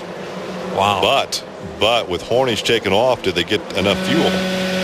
Well, they obviously think they did. I don't know. We'll have to wait and see on that one. But everybody, as soon as the tires are on, they took off. So it'll be. Normally, they're still, the tires are on and we're still refueling. Yeah. So they took a little bit of a chance there that they didn't have to have all that fuel. So I'm sure. Well, they had their computers and their calculators down there. Well, they do. And now then, the whole load is on Wheldon. Can he get back around Hornish? If he and Dixon can both get around him, the championship could go to Ganassi, but that's a tall road to hoe. And look how many cars Castroneves still has to go around. There's Elio back in 4th position.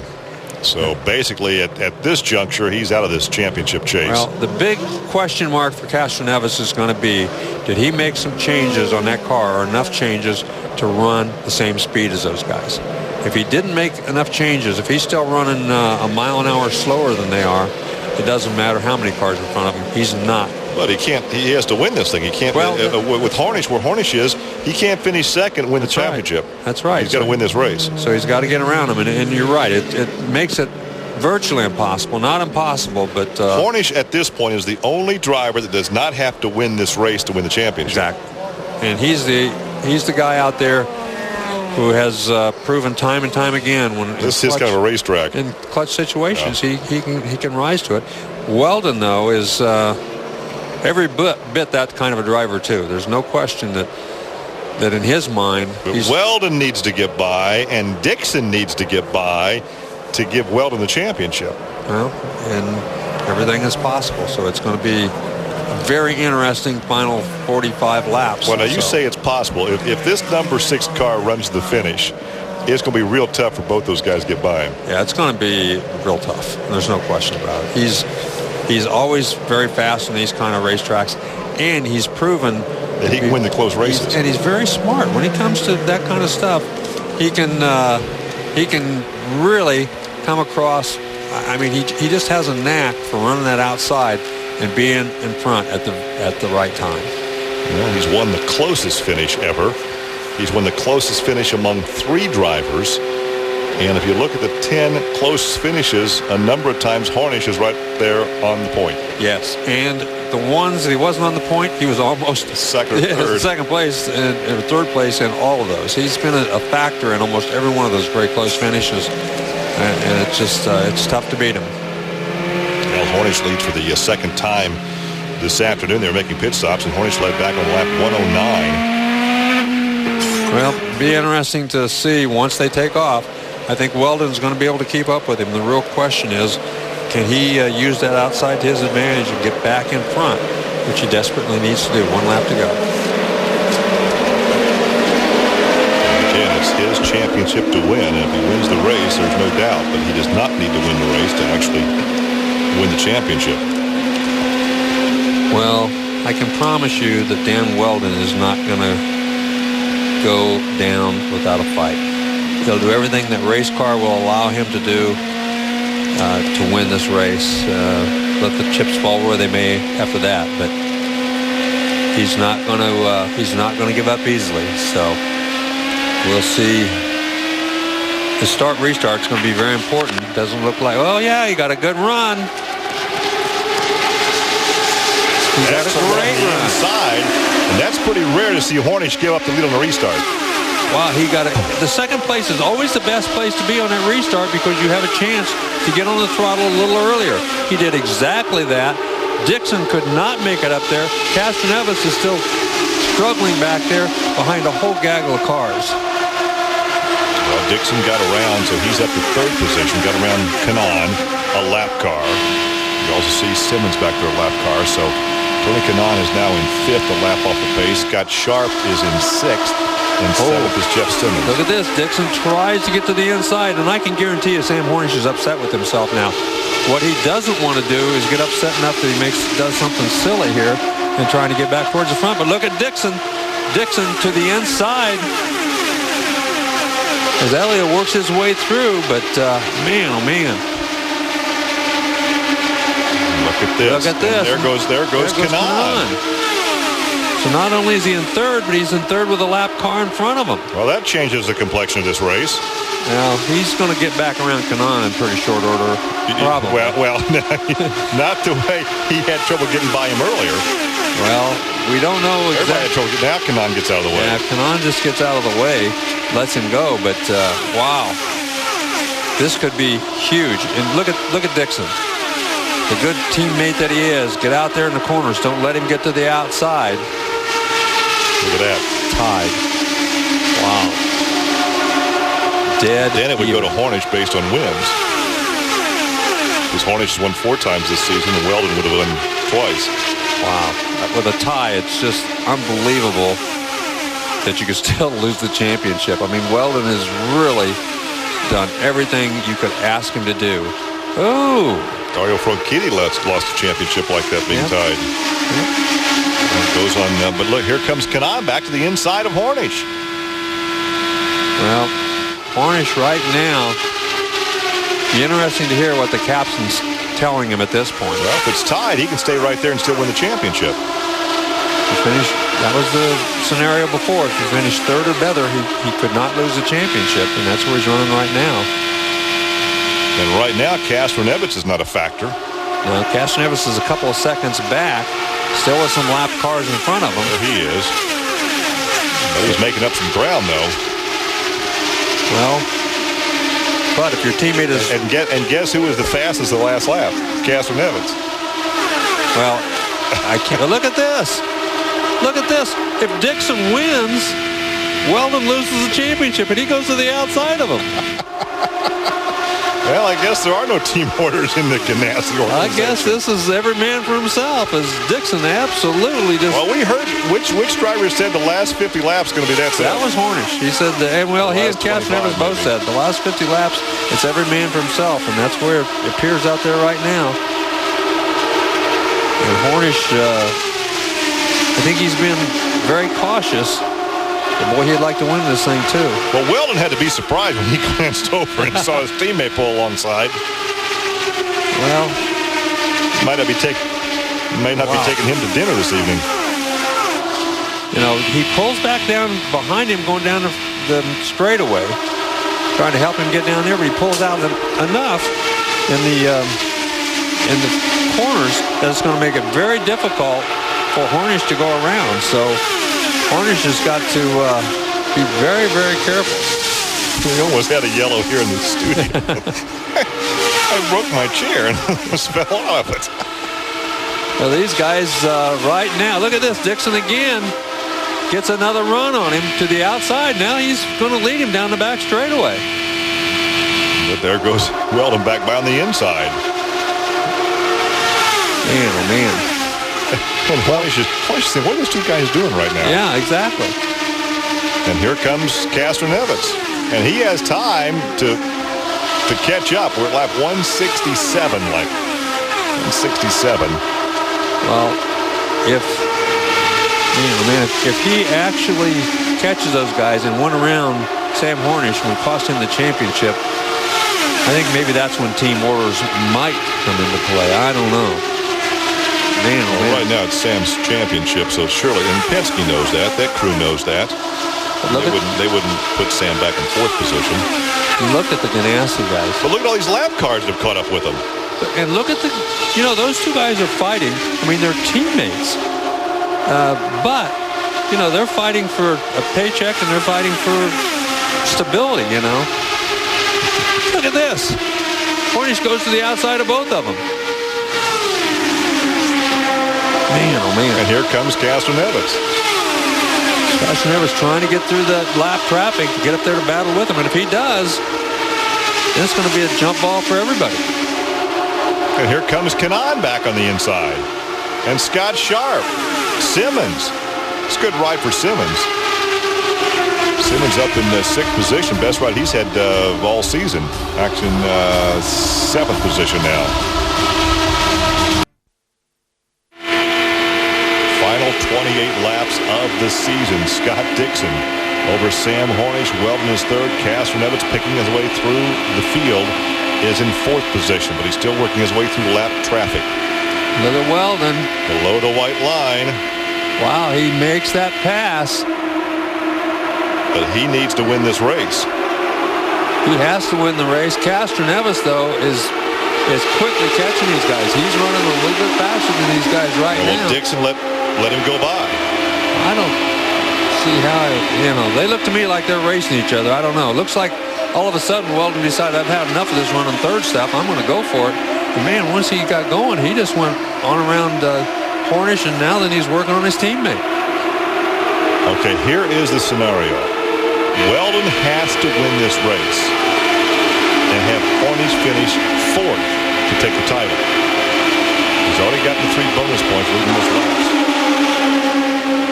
But he has to win this race, not Dixon. And if Dixon wins, I think Hornish has to run at least 5th in order for him to win. So, because he doesn't have those 3 extra points. So it's very interesting. Surprising to see these guys. Dixon really is the outside guy here. I mean, Dixon's not going to win this championship, not with Hornish and Castroneves right there. Look at Castroneves now. So it's surprising that Ganassi and crew has not made the command to Dixon, let Wheldon go and run interference for him. He's trying to win the race, and I think that's the way. I think that's the way Ganassi and Penske both want this thing to be decided. It's decided on the racetrack by the driver. But if you were the car owner, Larry, would you not want a championship over the race victory? Oh yeah, but look at this. Castroneves now on the inside of his teammate, and he said, "Every man for himself." Well, so he's going for the title. Wow. Wow, this is unbelievable. This is better than a Hollywood script. You would never think, especially with Castroneves being so slow during the mid part of this race, whatever they changed, whatever slight adjustments they made, they certainly did it right. Looking at lap 179. Well, now getting back up in there. Who's going to win this championship? Is it going to be Castroneves or Hornish? There's the captain, and you can only see one section of the racetrack, although he has a monitor with our broadcast on it. Castroneves knows what's at stake. All 4 of these guys know what's at stake. All 4 of them are trying to win this race. Scott Dixon. All Castroneves has to do now is get around Sam Hornish, and he has the title. There's the point right there. They're still tied at the top, which would give Hornish the championship. But all Castroneves has to do is get around Hornish, and the title would be his. Dixon only 15 points down. It looks like he's at least lost one spot as Wheldon's gone around him. Now then he's got to try to hold off Hornish.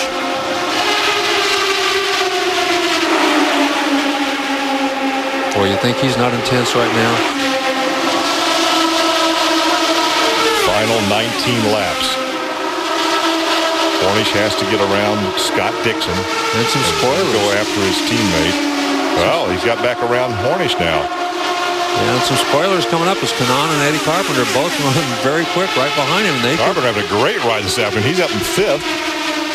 Those guys are all a lap down. They're down 6th. They can't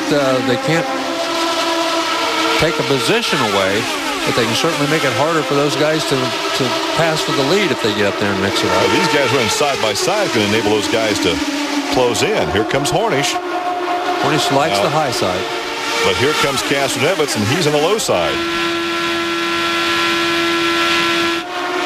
Boy, side by side, lap after lap. Well, what's Kanaan going to do? Remember, this racetrack Kanaan just went around Castroneves. This racetrack's produced some of the best finishes. Castroneves. Well, Castroneves has a problem. He's backing. Well, he lost 2 positions. About to lose 3 because here comes Simmons by, and he goes by him. Looks like the handling might be going away slightly as the race wears on. It looked like he had to get out of the throttle. You don't have to get out of the throttle very much. You can get out a quarter of the throttle. If you look at some of the graphics they have when they show how much throttle you get out, you can get out as little as 10% or 15% and still lose a lot of speed on the racetrack. And that may be what happened. He had to lift just slightly, and it cost him 2 or 3 spots on the racetrack. He had the time to get back and challenge for that position, take that position away from Hornish. He has Tony Kanaan out in front of him. Ed Carpenter's got him on Tony Kanaan. He's up to 5th, by far the best ride of the season for Eddie Carpenter. Of course, those two guys battling for position, and that puts Castroneves in a worse situation, and he needs to get around both of those guys in order to get back up there and get up front. Battle for the lead. Carpenter finished 6th on the road course at Watkins Glen, which is kind of uncharacteristic because he came out of midgets and sprints and Silver Crown cars. As they stand now, Hornish would still win, as you pointed out, because of the number of victories. But Castroneves only 2 points out. But he's mired back there in traffic right now. He's back in fourth position, but he's losing track position. He's losing more ground instead of gaining. Doesn't seem like that car is working. When he first came out of the pits, he was the quickest guy. When he caught those guys and got up right behind them, he was just as quick. Now then, look at this. Look at Simmons on the inside of Carpenter for position. That was a pretty gutsy move on the inside as he moved down there. Meanwhile, the two Ganassi guys still battling it out. Well, Wheldon is going to reflect back on stuff that happened in the pits, like that one time that he was too far away from refueling rig. That would have cost him the championship right there. Yeah, very well. It would have. I mean, there's some very small things that have made a huge difference in the run for this championship. Well, this is the races we've seen Ed Carpenter all season, and Simmons. He's doing a great job out there so far. Fastest rookie qualifier, and that's that battle behind your leaders.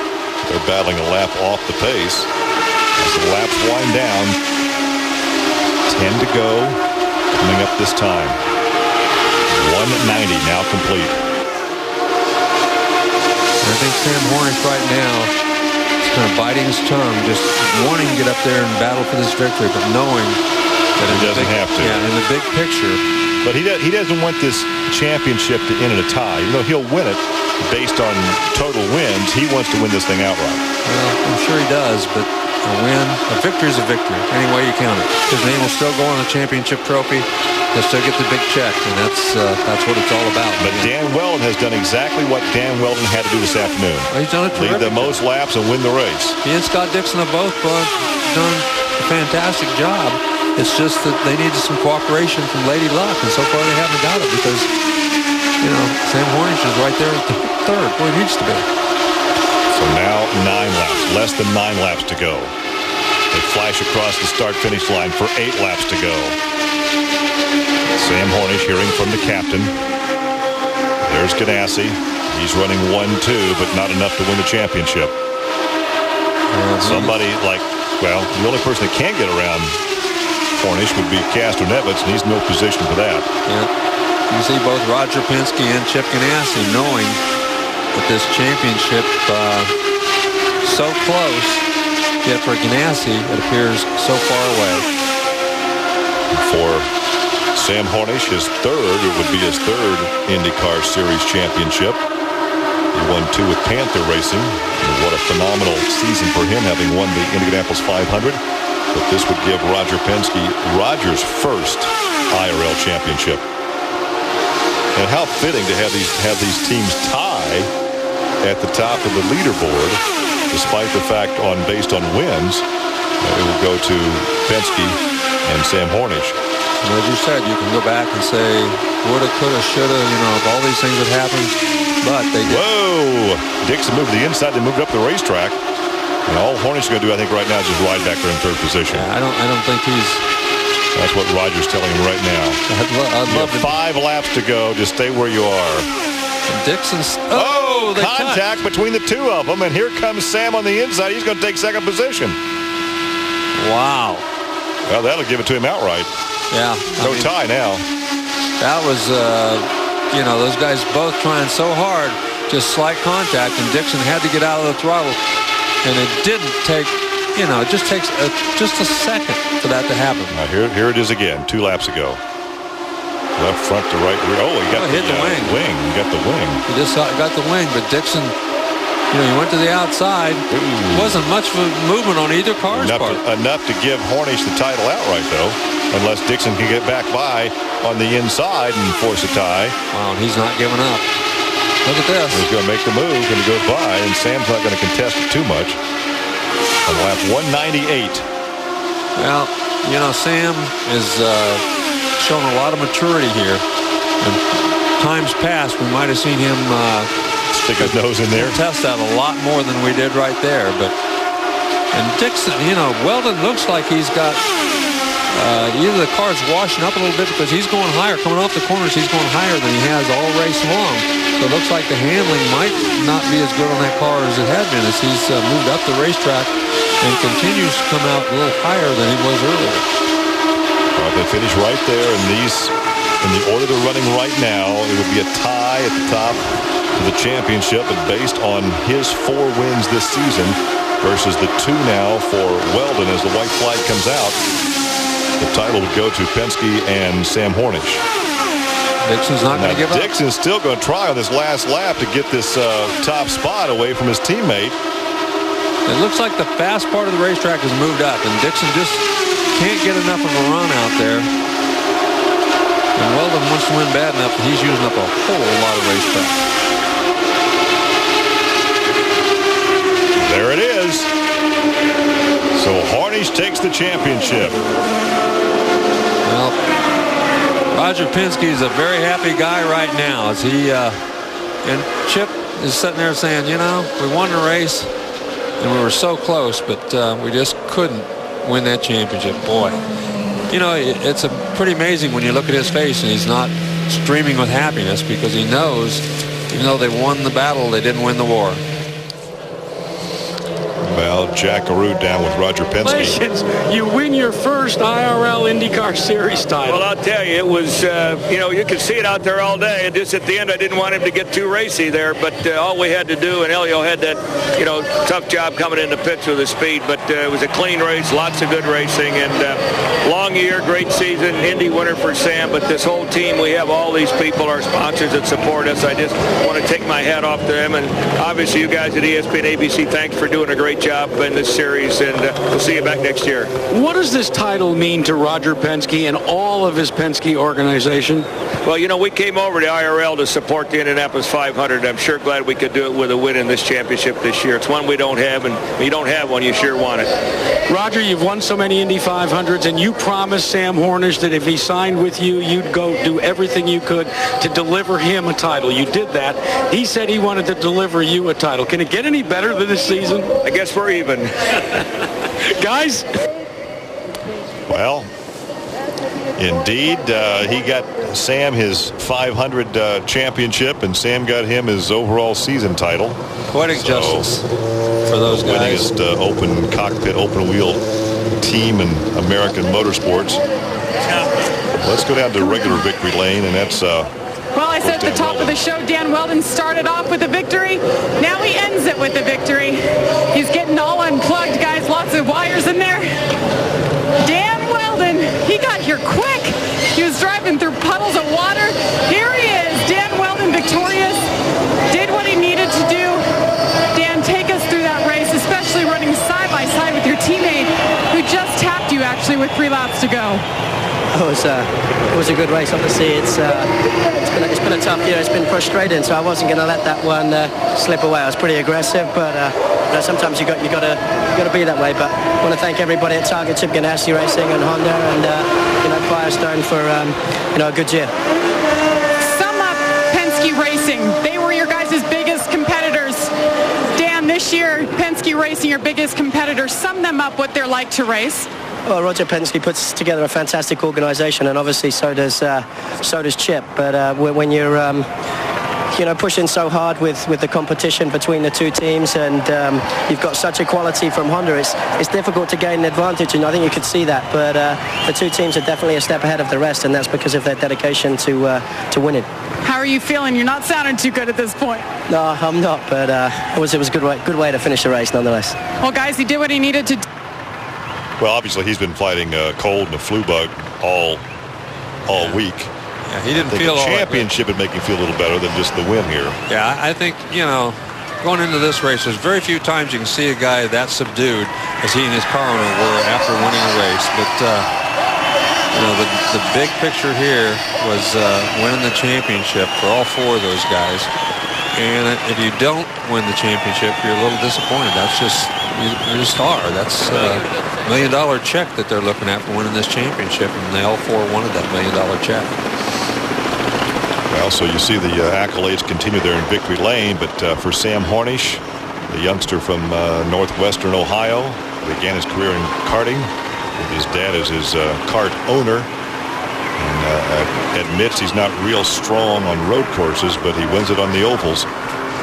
Elio Castroneves coming in by a point lead, but ends up losing it. Boy, it was close. And you got ticketed for speeding.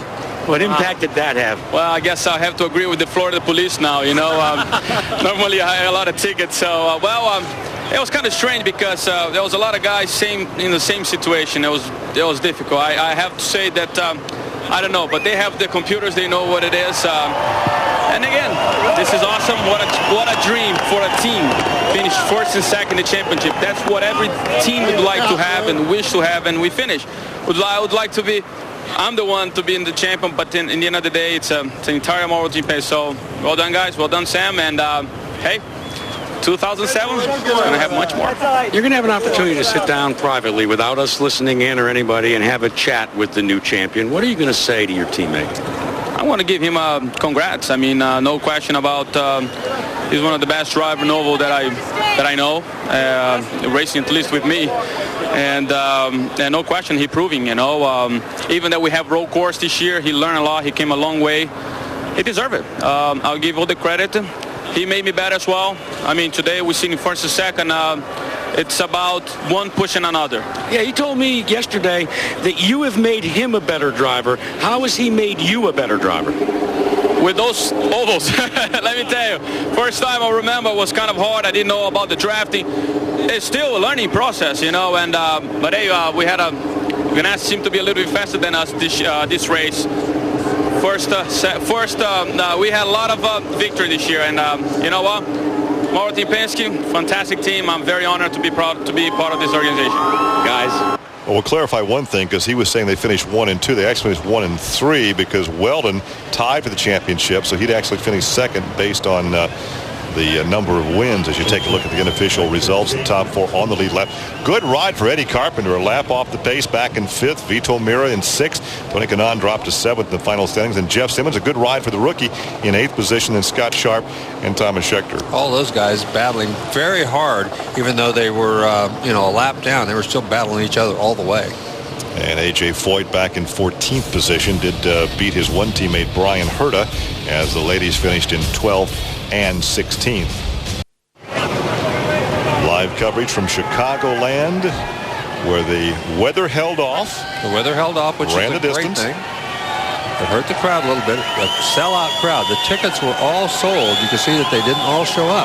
But it was a sellout crowd today, but the weather kept a lot of people home.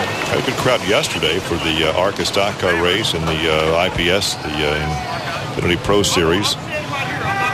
Yes, they did. And you can see they're still celebrating down there in Victory Lane, but Sam Hornish is the guy that collected the biggest check here today. As we take a look at the final point standings, showing a tie at the top by virtue of wins. The victory goes to Sam. There you go, right there. Sam Hornish with 4 victories this season. Dan Wheldon with 2. Casper Nevitz 2 points back in 3rd. Scott Dixon finishes 4th. Vito Mira back in 5th. Then Kanaan. Marco Andretti, the Rookie of the Year, back in 7th. Then Franchitti. Danica Patrick is 9th. And Thomas Schechter finishes in 10th position. Absolutely can't get any closer than that for a championship. I mean, 2 points in the top 3 positions. I mean, that's one of the best battles in any kind of championship anywhere in the world.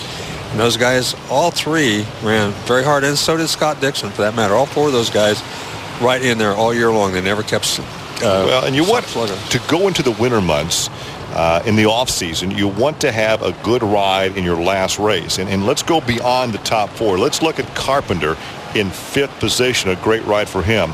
We're going to go down to Jerry Punch and join the public address system for the accolades and the celebration, and as we crown our new champion. Well, thank you very much, Marty. We are down here center stage at Chicagoland Speedway, where we are about to begin the IndyCar Series 2006 Championship celebration. Now let's present the man of the hour, 27-year-old driver from Defiance, Ohio. Please welcome Sam Hornish, your new champion. And Sam, congratulations on becoming the first and only 3-time IndyCar champion. Share with us, what is the emotion of winning this title today? This is just about as excited, I think, as I've ever been. It's been a great day for us and a great year. Winning the 500, is definitely the highlight of my career, but this is right close to there. The first 2 kind of came a little bit easier than this one seemed to, and it's been a couple years in between, so it made me appreciate it some more. So I'm just super excited about the way that we were able to win this today, and hopefully we'll go back and try to get another one next year. When you reflect back on this year, what will you remember most and maybe cherish most about this 3rd title? Winning Indy being part of it is definitely the biggest part of this, and I just can't believe it. I mean, it's been an unbelievable season. We really just stuck in there, worked hard. All the guys on the team worked really hard to make sure that we always, we're trying to be competitive over the past couple of seasons when we didn't have quite everything we needed to win. Now that we had it, we had to go out there, prove that, we weren't just talking. We had to go out there and show what we could do, and we were able to do that today. Well, the man who made it possible for you, you talk about sports dynasties, you talk about the Yankees in baseball, and possibly the Celtics or the Cowboys. Well, in motorsports, there's one name in terms of winning. Please welcome the championship car winner for 2006, Roger Penske.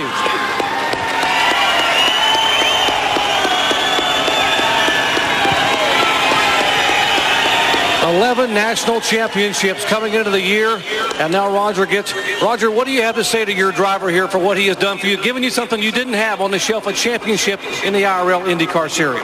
Well, I'll tell you, Jerry, this guy's some driver, and today was a day of no mistakes, and I think we're even now. He got Indy, and then he got us the IRL championship, so what a great day. Thank you all fans for being here and supporting us. Thanks a million. What's going through your mind in those final laps today when you know you got 2 drivers who you love dearly out there battling it out? It had to be a lot of mixed emotion. Well, you never know. I mean, I'm trying to get Sam into the place, and Tim's working on Elio. We just had to stay in line and let those guys pull us. But he got a little racy there at the end. I said, let's get back in line. All right, Roger Penske, the championship car owner, and our champion, Sam Hornish. Now, please welcome for a very special presentation, the president of the Indy Racing League, Mr. Brian Barnhart. A very special presentation here for these winning championship owner and driver, as well as the Indy Racing League Championship Cup. Brian? Thanks, Jerry. It's a pleasure to be here. I'd certainly like to thank the fans for coming out. It's an outstanding season. Congratulate Target, Chip Ganassi Racing. Dan Wheldon did all he could in winning the race, and all the other competitors as well. But a special congratulations to Marlboro Team Penske, Roger and Sam. A championship well deserved. Congratulations.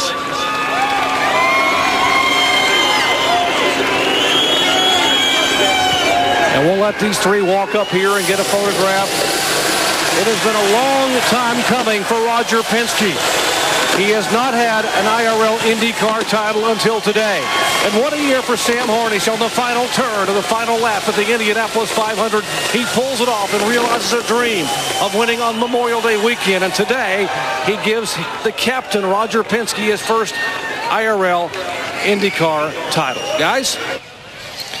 Well, as the confetti continues to fly here in one of two victory lanes, you saw a somewhat subdued victory lane for the race winner, Dan Wheldon, and much more jubilance and confetti in the other victory lane. All right, there's the victory lane for the race winner. And it is somewhat subdued down there, but Wheldon did everything he could do to win that thing, led all the laps and won the race. Celebration continues from Chicagoland Speedway. The Chicagoland Indy 300 won by Dan Wheldon. Picked up 3 bonus points for leading the most laps, but did everything he had to do to win the championship. But in the end, tied with Sam Hornish. And Sam, by virtue of his 4 victories, clinches his 3rd IRL championship. Well, and even though Sam said this was tougher than any of the championships he's won before, and I would have to agree with that. In one respect, the reason it was tougher was because he is such a competitor. He did not want to finish 3rd today. And I know, as Roger said, he had to tell him to get back in line. I'm sure he did that for the last 100 laps. You don't have to win this race. Don't be silly. Because if he had touched the wheels and blown a tire, as Dixon and Wheldon did, it could have put him right out of the championship. Well, once again, Dan Wheldon with the additional 3 bonus points for leading the most laps wins it over his teammate Scott Dixon. Sam Hornish, by virtue of finishing 3rd, takes the title. As you look at the rest of the unofficial finishes, again, I'm impressed with Eddie Carpenter. He kept his nose clean, was competitive. He wasn't just out there keeping his nose clean. He was competitive to finish in 5th position. Let's go to Jack Arute. Well, Scott, looking back on the entire season, is there one turning point that kept you out of the championship in your mind? No, not at all. I think there's plenty for all 4 of us guys. So, you can't put it on one. I think everybody had it fairly, and to be honest, I think the best guy did win. So, congrats to Sam and Penske. They did a great job all year, and hopefully we can turn the tables next year and try and beat them. When you take a look at this season, there was certainly Dan Wheldon comes on as a new teammate for you. What do you think is different about Target Chip Ganassi this year versus the previous years that you've been with this organization? It's pretty simple. I think, we had even equipment. And when this team has even equipment, they definitely they show up pretty big. And it's like Penske, now that the teams are using the same equipment, they've jumped leapfrogs ahead of the others. So, hopefully next year will stay the same.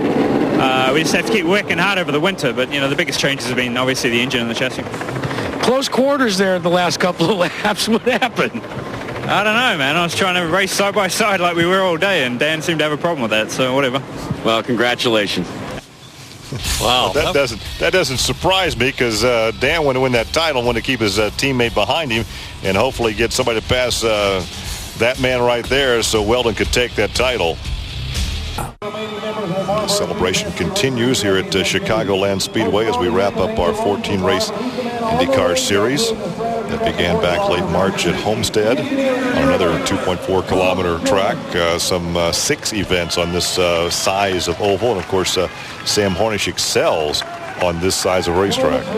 He's very good on all the ovals. He was very good on even the short ovals like Milwaukee. He was very good there.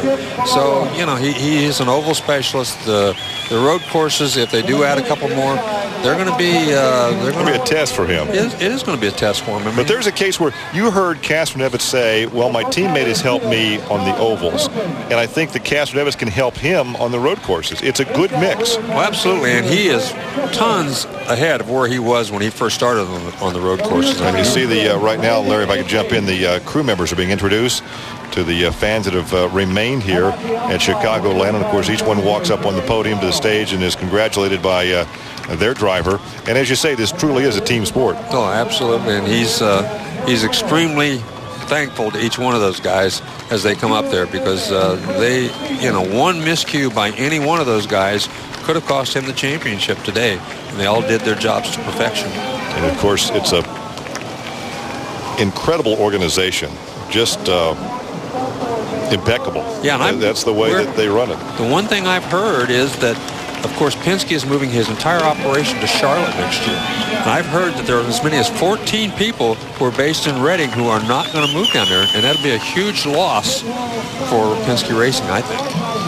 Well, it's been a winning season for Hornish because he has won 4 times, including the Indianapolis 500. Let's take a look.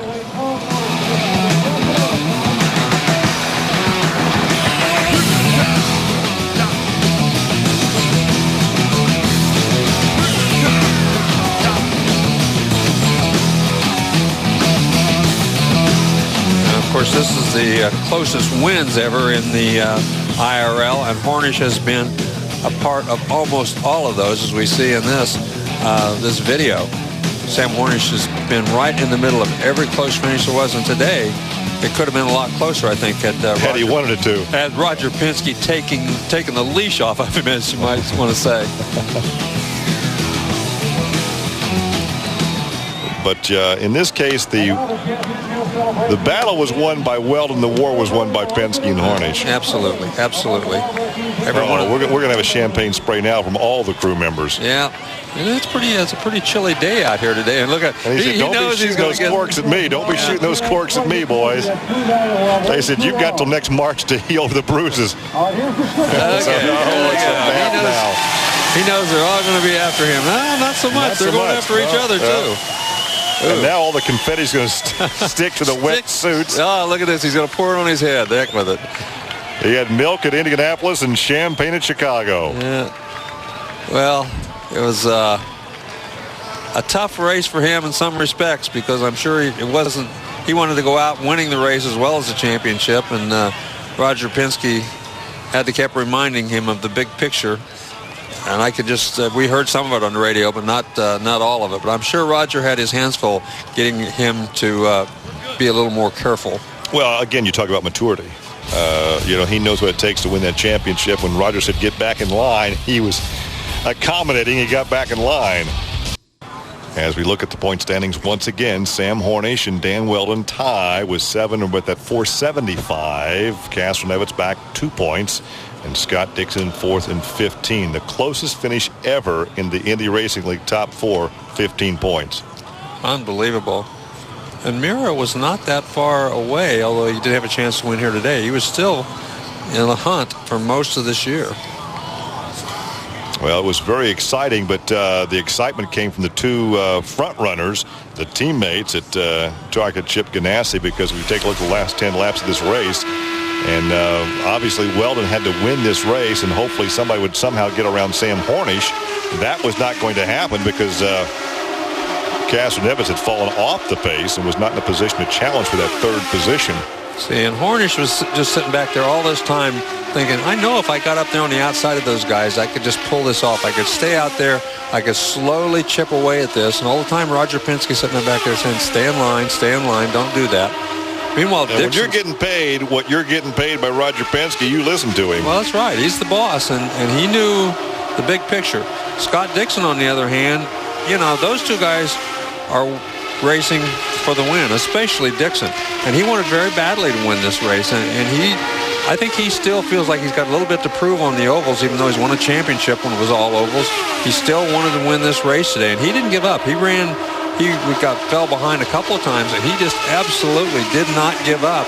He was still going for the win up till the very last lap. But as you say, he was diplomatic in his remarks about Wheldon. Wheldon was using a lot of racetrack. Well, and up to this point, I think Wheldon has pretty much stayed in line. But he's moving up. See how far up he is right there? When Dixon tried to go around the outside, he moved up the racetrack. He'd been running down on the white line pretty much all day long.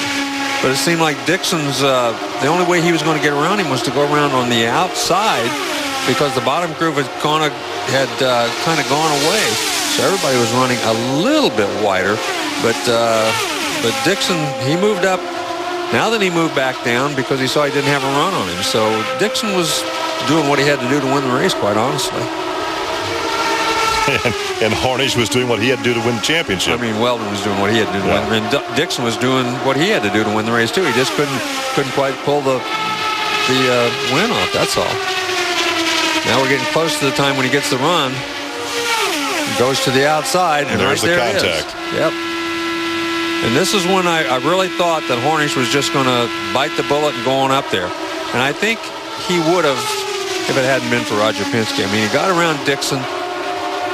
He wanted to get up there and try the same thing, but Roger was watching he's been watching the monitor. He knows that Wheldon is using up the racetrack. He knows he's not going to make it easy for him. Now, here's that replay, that contact.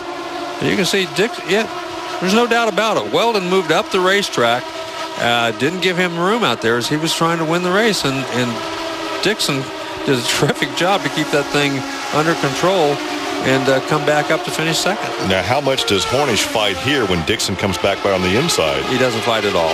You can see Roger's telling him it's not worth it. Fall back in line. Let him go.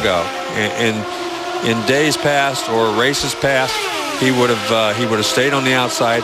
He would have forced him to the bottom and forced him to, tried to run in second position. But I think with Roger in his ear telling him that this is not important, that second position is not important, let him go.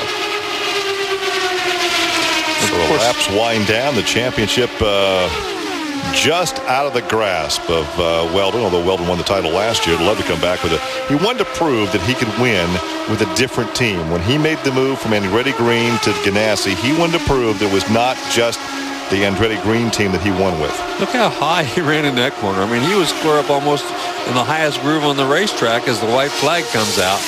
But you're right. He wanted to prove, and he said that at the very first race we talked to him. That was his goal, was to prove to everybody that he didn't have to have the advantage of the engine to win that championship. He knows he had an advantage with the Honda engine last year over a lot of other guys, but he wanted to prove he could do it on equal grounds, and he almost did. I mean, he tied. What else can you do? And Paul Blevins with the checkered flags for Wheldon as he takes the win and Hornish takes the championship. His third in his IRL career, the first for that man right there, the captain. And wow. His guys did what his guys had to do, but he didn't take the championship. And you can just tell by Ganassi, the look on Ganassi's face. I mean, he wins the race, runs 1-2 in the race. Normally he'd be jumping up and down, clapping his hands, and he's looking very disappointed at that point. Everybody wants to beat the best, and the best in IndyCar racing is Roger Penske. As you take a look once again at the results with Wheldon and his teammate taking the first two spots over Hornish and Castroneves. The top four in the point standings finished in the top four spots just as they started in the top four. And the final point standings, once again a tie at the top, but virtue of 4 wins over 2, Sam takes the championship. Castroneves 2 points back in third, Dixon 15 back in 4th. Closest top 4 in the history, in the 10-year history of the Indy Racing League. And if you look at that, there wasn't one of those guys who didn't really deserve to win the championship. I mean, they all ran very hard. Well, next season, I want to see Vito Mira in victory lane. We thought it might happen this year. I'm going to see that guy. He's finished second on 7 occasions. He's way overdue for a victory. We'd like to see that happen next season, wherever that may happen. Chicagoland, victory lane continues for the Ganassi bunch, somewhat subdued compared to the victory lane that they've set up in front of the grandstand for Penske and company. Yeah, it's it was a bittersweet moment for Chip Ganassi. You know that he wanted this championship. I mean, he and Roger Penske are friends, but they are bitter rivals. I mean, there's nobody that Chip Ganassi wants to beat more than Roger Penske, and it's because Roger Penske's the best. It's no different than a driver. Sam Hornish likes to beat Dan Wheldon because he's as good as anybody out there, or Scott Dixon because he's as good as anybody out there. So you want to you want to race because you want to beat the best. And to beat the best in this business, you have to beat Roger Penske. Yeah, and he's just been impeccable. I mean, the way he runs his business, all of his businesses, whether it's the car dealerships, whether it's Penske Leasing, whether it's the IndyCar program, owned racetracks, he hires the best individuals, and he runs his programs in an impeccable fashion. I think that's the biggest thing you can say about Roger Penske is he hires good people. He doesn't micromanage anything, but he hires excellent people. That's the reason when he moves to Charlotte and he leaves 14 or 16 of his guys back in Reading who don't want to move because of family obligations, it's going to be tough to replace those guys. Well, the planned move was underway before that area was flooded, and then he really lost his shop because of the flooding. But you're right, he's going to lose some very valuable individuals by virtue of them wanting to stay with their family and not move to Charlotte. Well, it's been an incredible season. Obviously, as we said before, a lot of questions remain to be answered. Sam got his Indy 500 victory this year. He got Roger Penske his first IRL championship. But, you know. The checkers are out, and the win goes to Helio Castroneves. Spider-Man does it again. Oh, no.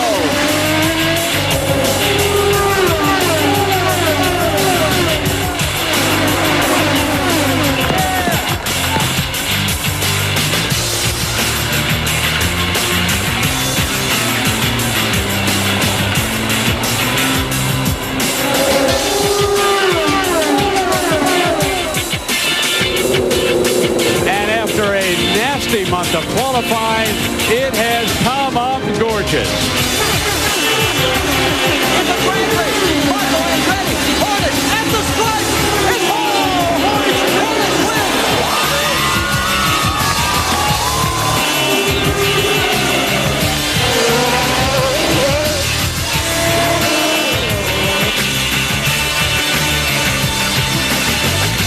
Tony Kanaan breaks through into victory lane for Andretti Green Racing. 19-year-old Marco Andretti, the third generation to win in major open-wheel racing. This has been a presentation of ESPN in association with the Indianapolis Motor Speedway. Our congratulations to Sam Hornish and Roger Penske in the championship, Dan Wheldon on the win. Until we reconvene next March, we wish you a good summer or winter, depending on in which hemisphere you're watching. For Larry Rice, I'm Gary Lee. Thanks for joining us, and so long from Chicagoland Speedway.